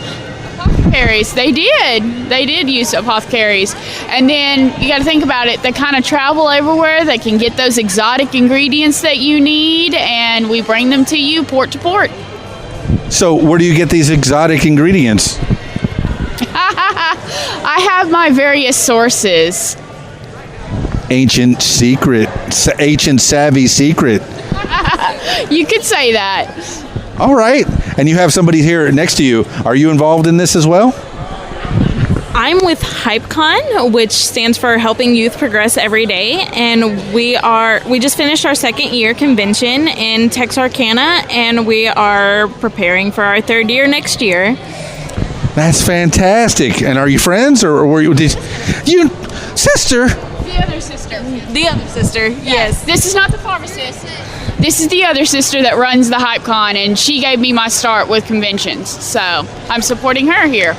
That's fantastic. How many conventions have you done, Savvy? 3 or 4. All in Central Arkansas? Actually, Texarkana area. And that's where you're based out of then? Yes, sir. Do you have a storefront, or can people find you online? People can find me online at SavvyJohnsApothecarium.com. You have a .com. She has a website. She's a real company. Yes, Savvy Savannah. Thank you so much. Yes, I am. All right. Anything else you want to tell the people? No, just enjoy it and try to stay positive and keep your self-care up. Thank you very much. And while I'm on the subject, I got HypeCon over here, and you're saying, is that another con? Yes. We are a con based out of Texarkana, and we do Texarkana, Texas, as well as Arkansas side because it's right there on the state line.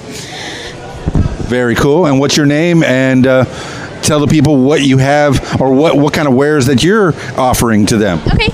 My name is Michaela. I am the co-owner of HypeCon. My business partner, which is also my fiance, he is Jesse. And he is not here today, unfortunately, but I have just some box sets that are unopened, unused, and a vintage comic. Like, it's Lady Death, the first out of the series of 6. It's extremely rare. That's fantastic. Collector's items. And now, what made you want to start your own con, HypeCon? Well, actually, it's my fiance's dream. So he started this years ago. Like, he started it with a Facebook page, and then it turned into an actual convention 2 years ago. He's been traveling around doing cons for well over, like, 5 to 10 years. So he's been all over the country working with all the guests and knowing everybody pretty much. So, Michaela, that's something that you never did before you met your fiance? I only attended like a few cons as a guest, or not as like a sponsored guest, but like as an attendee, and I do like cosplays here and there.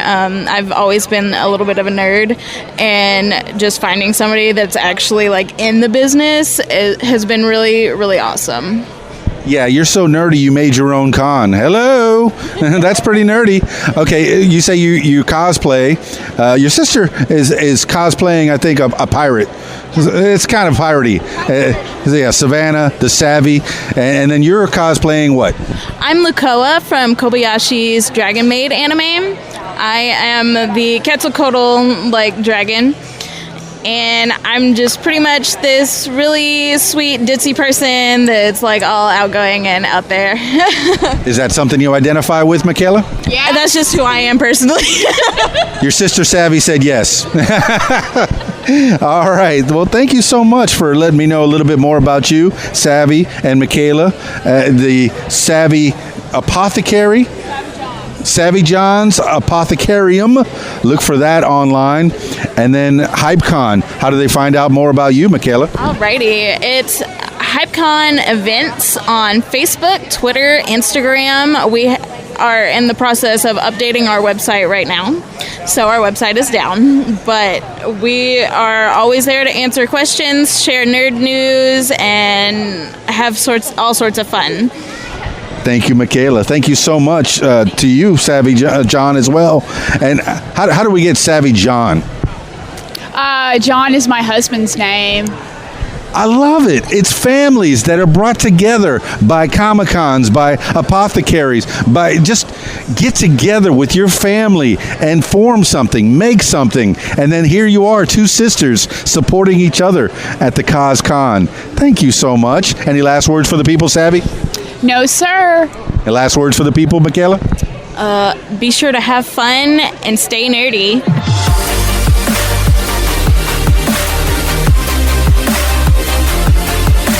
What's up, party people? Keys Dan, RadioWhat.com, DJLittleRock.com. What Makes You Famous podcast. Still coming to you live and in living color from the Little Rock Holiday Inn. That's right, it's the CosCon. And I know you're listening to this after the CosCon and the CosProm are already over, but I want to let you know about people that were here. Tidbits, gems, jewels. And one of the jewels is shining right in front of me. In fact, I have several jewels in front of me, and I'm going to let you introduce yourself and tell the people about you. What's your name, and why are you at the CosCon? Well, my name is Nina, and the reason why I'm at the CosCon is because the person who is hosting it is actually a really good friend of my mom's. Who's that? Her name is Christine Higgins. Yes, you heard her at the beginning of this podcast. She was the first voice that was featured on this CosCon podcast. And tell the people why are you here, and who are you? Why are you wearing this weird outfit? Well, I'm here because I really like to cosplay, and who I'm dressed as is another form of Wednesday Addams. Can you do the song? Da-da-da-da. I don't think so. Da-da-da-da. Can you at least snap? I can't snap. Wow. All her family is giving her snaps around her. Family and friends are snapping. But she is Wednesday Addams. And why Wednesday Addams? I actually really like the Addams Family. Which Addams Family? Now, have you watched the original series or the two movies? What part have you seen? I've watched some of the original series in the movies. Yeah. And Wednesday's your favorite character? Yes. Yes. Okay, why? Why do you identify with Wednesday? I think she's just really cool, and I really like her outfit too. I think she doesn't take anything from anybody. She does what she wants, right? Yeah. Is that what? And I think that's really cool of her to do, and it's kind of, this may sound weird, but it kind of inspires me too, to like, if someone's pushing you around, not to let it happen, or if someone's bullying you, not to let it happen either. Yeah, no bullying. And if there's anybody pushing you around, you don't take that from anybody. Nobody. All right. Now, you do have a cosplay type page that people can find you on. How do the people find you? We have a Instagram at Creepy Ghouls Cosplay, and I believe we have a Facebook too. And I think that's all we have. She's so good. The Creepy Ghouls Cosplay. Tell the people your name again. Nina. Thank you, Nina. Any last words for the people? Not really. All right. Anybody else going to say a few words? They're all shaking their heads no. You know, this is a podcast. We can't shake our heads. Thank you, Nina.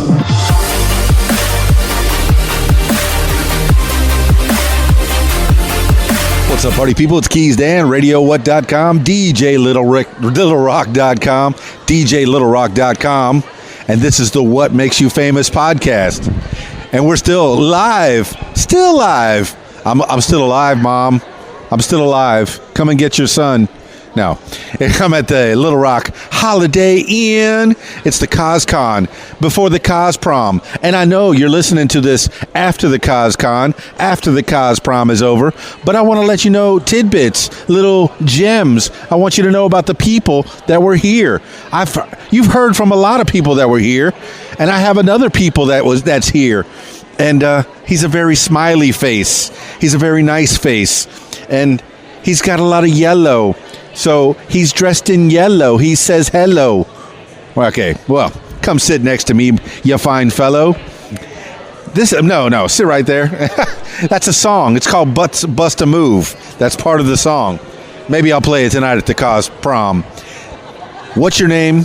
Where are you from? And what are you doing here at the CosCon? Hey, well, my name's Alec. I'm from Sprint in Benton. Right now we are setting up, selling some phones, giving away some speakers.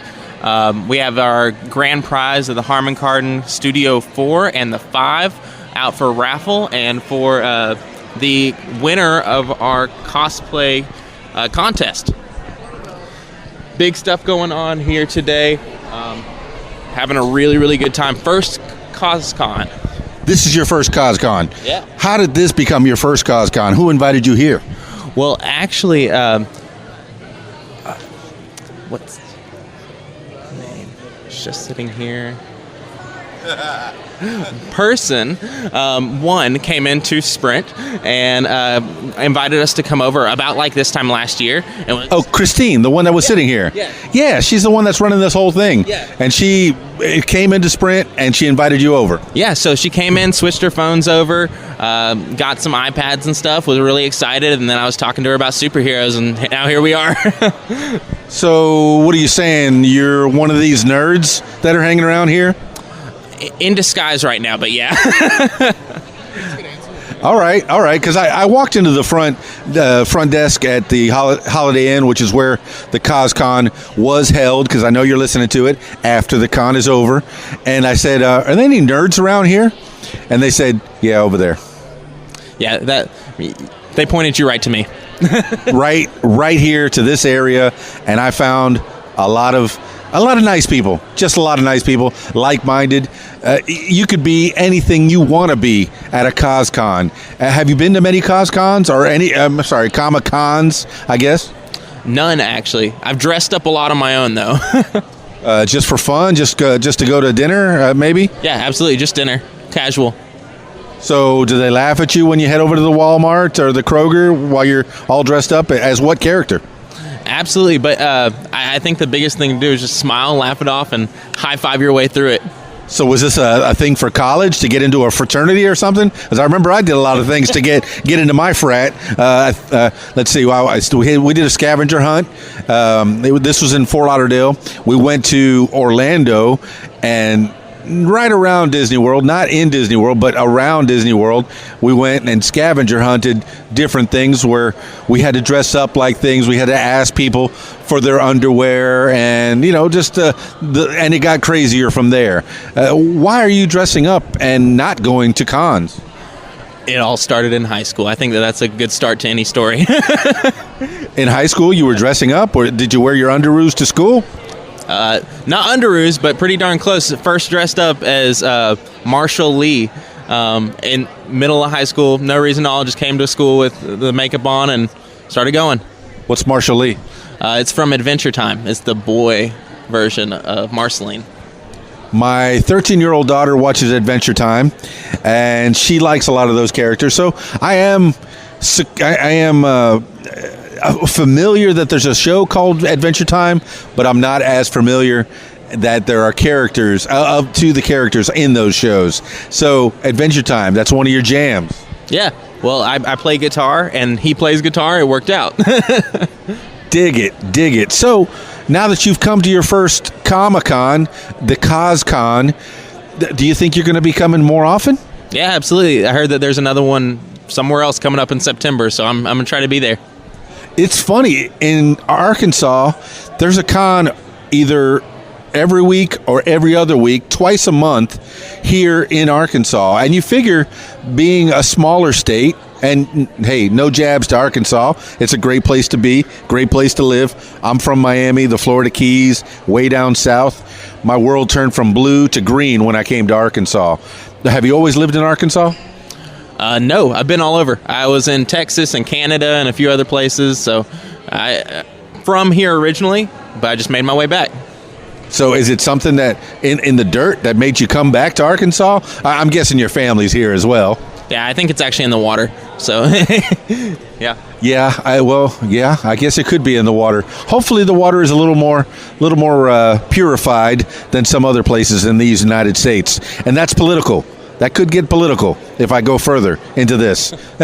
So, all right, say your name once again and who you're here with and why you're at the CosCon and how to get a hold of you. Yeah, well, my name's Alec Brandt, District Manager of Sprint, Arkansas. You can reach me at alec@connectivitysource.net. The district manager. He's the boss. It's good to be the king. So your underlings, how come you're all at the table all by yourself? It was time to let them play. Very good. And what did you provide at the CosCon for the people?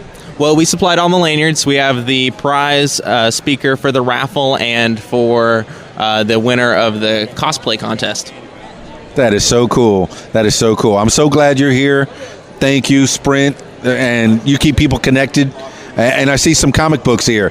Are these your personal comic books, or did somebody buy them, or are you selling them? No, we've actually talked to every single person in here now, I'm pretty sure. So these are just some of the findings that we came across. So a few other things too, like J&L Adventures provided some stickers and stuff that we were super interested in, some comics in the back. Lots of good stuff going on. Yeah, J&L, I talked to them. It's a mother and son. They're doing cosplay together. What do you think of that? Bringing the whole family together. That's cool. What do you have any family members that maybe want to cosplay? Yeah, actually, my wife is going to be going to the next one with me. She'll be Deb from Stranger Things, and have a little Demogorgon coming out because she's actually like 9 months pregnant on the dot right now. So we're waiting for the baby to come out, and she'll be the next cosplayer. Congratulations on the new baby coming. Is that your first baby? First one, yep. Yeah, that's great. That is so great. And did you see the new Stranger Things? Oh, yeah. No spoilers. Did you cry? Yes. Can't believe it. Anyway, watch Stranger Things. Go to Sprint. Get your phone. Get connected. What's good about Sprint? What's good about Sprint? We got the best price, best service, best people. You got that right. Any last words for the people? Sprint and Benton, come on over. Go to CosCon. Sprint and Benton. I like the way that sounded.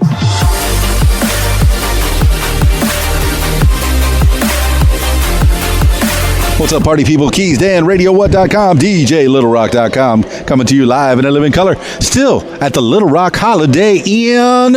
It's the CosCon. It's the CosProm. I know you're listening to this after the CosCon and the CosProm are already over, but, I'm telling you about the people that were here. You've heard from lots of people that were at the CosCon, and I have two of those people. It's two out of three of the cosplay family in front of me. The little one is not in front of me, but I do have some of the cosplay family in front of me. Say your name and tell the people why you're at CosCon. Matthew Warnock. Stacy Warnock. And the reason we're here at CosCon is because it's the happening place to be. Is it the place to be? Now, I notice you're dressed kind of funny, and there's a lot of nerds around here that are dressed kind of funny. I wouldn't go for dressing like one of you weirdos in your underoos. What are you wearing there? Well, I already set the alarms off once saying my name, but I'll say it again. It's Shazam. Okay, I looked around for a second. That's why that moment of silence was there. Because, yes, the last time that Matthew Warnock said the name Shazam, I looked around again, the alarms at the Holiday Inn went off. How did you do that, man? Are you magical? A little bit, yeah. And you have your lovely bride here. Lovely bride. Say your name again for the people and tell the people why you're here and what are you holding there? I'm Stacy Warnock, and I am dressed as Batgirl of Arkham Knight. And someone just gave this to me for our little boy. What is it? Spider-Man balloon. It's a Spider-Man balloon. Is there somebody back there making balloons here at the CosCon? Yes. Now, tell me about the Batgirl Arkham Knights. I'm not familiar. Is that a comic book series or an anime or something like that? Yes, it's a comic book series, yes.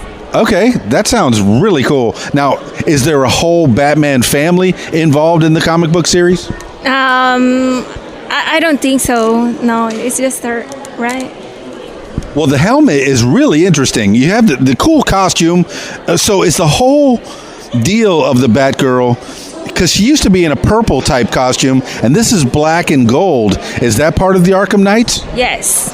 That is fantastic. And you got your man Shazam here. Usually, I've seen you do husband and wife cosplays together, but this time you decided to do it separate. Why Shazam, Matthew? Because it's like 100 degrees outside, and this is a much more comfortable costume. And Shazam was a fantastic movie. It's got a humor feel to it, and I like to be funny, and this is just it right here.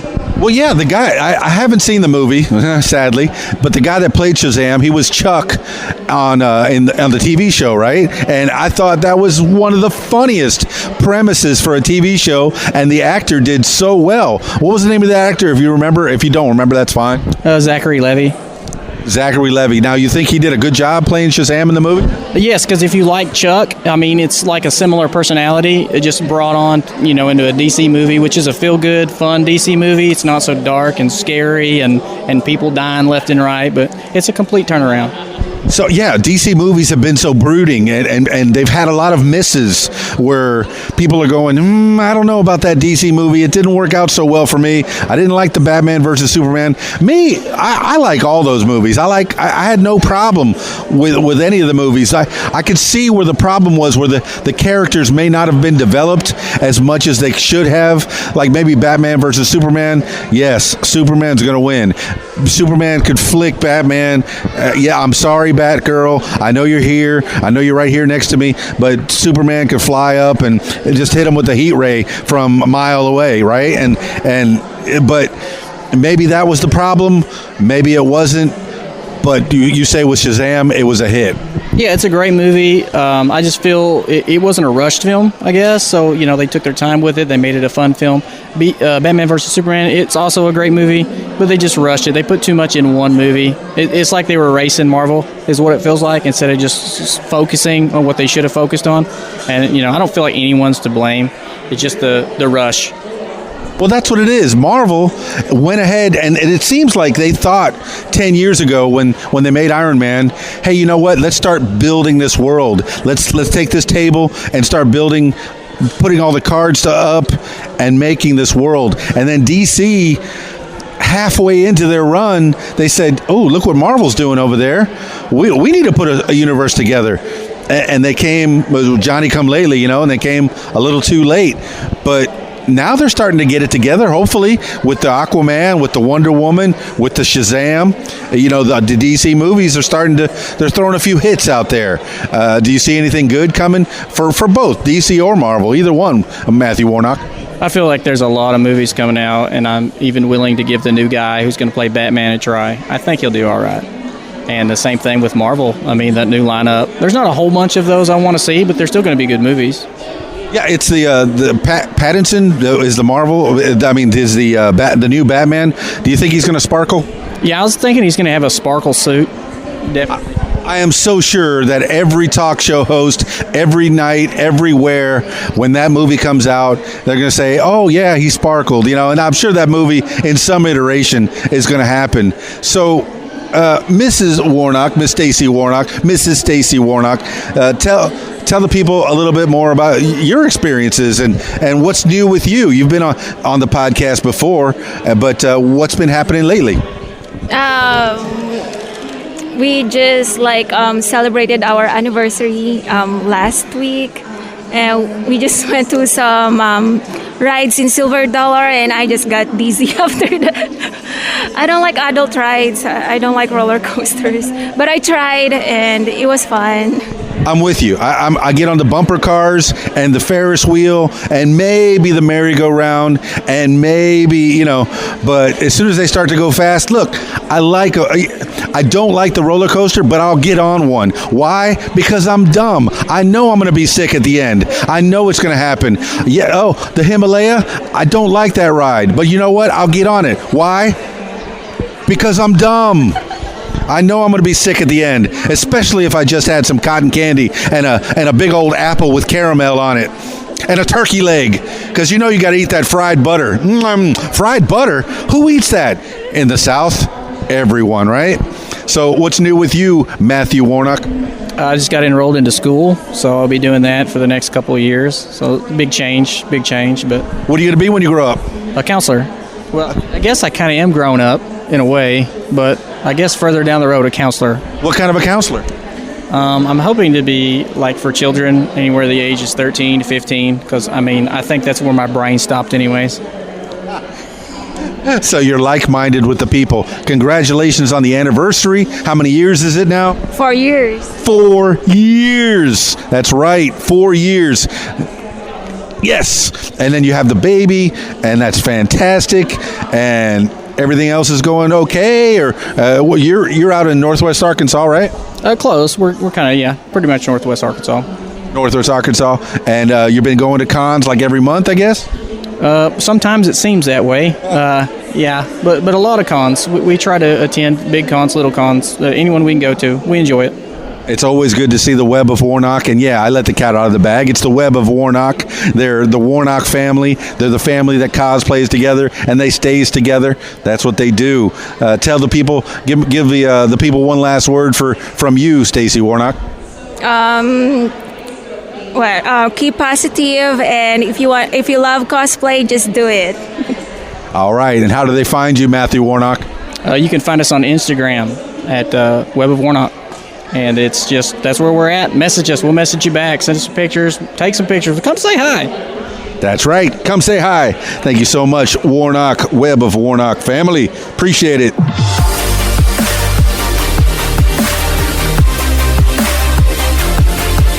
Well, there you have it, party people. The CosCon of Arkansas and the Cos Prom of Arkansas. I got to tell you, the Cos Prom was just so fun.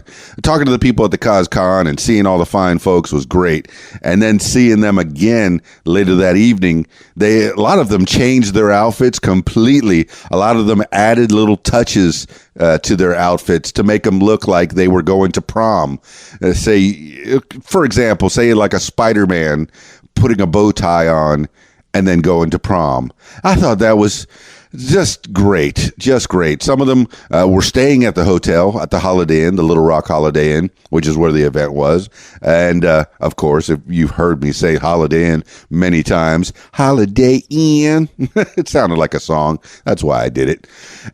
But a lot of people were staying there, so they ran up to their rooms occasionally. Even some of them will change their clothes at least once and then maybe twice and put on different outfits. And I think it's not just fun for them. It has to be a blast to have them come out and say, "Ooh, I'm another person. Ooh, I'm another person." And you feel like that person when you get into that costume. It's great. But for the fans, for the people that were there, they go, "Hey, weren't you just in a t-shirt and now you're Daphne from Scooby-Doo? How about that? Hey, weren't you just Fred? And now you're in a t-shirt. What? Okay. All right. So I singled out a couple of people that I remember that I saw that were all dressed up. And that's it for the CosCon and the Cos Prom of Arkansas. Thanks for listening to the What Makes You Famous podcast. There's more to come. Make sure you subscribe and leave a positive review if you can. Thank you so much. That's it for me. It's Keys Dan, Radio What? Oh, wait. If you want to be a part of the show, if you want to tell your story. Yeah, I got distracted for a second. I don't know why. If you want to tell your story, give me a call at 501-470-6386 or email info@radiowhat.com. Now, that's it for me. Keys Dan, RadioWhat.com, DJLittleRock.com. Peace. I'm out of here. Radio What? The music you want. Hey guys, this is Shelly G with a fast fact. In 1958, the U.S. sent two mice called Laska and Benji into space. Do you have a fast fact? Share it with us at Interactive Radio, RadioWhat.com. Be on Radio What. Call 501-470-6386. Say your name, where you're from, and you're listening to What? The music you want is on RadioWhat.com.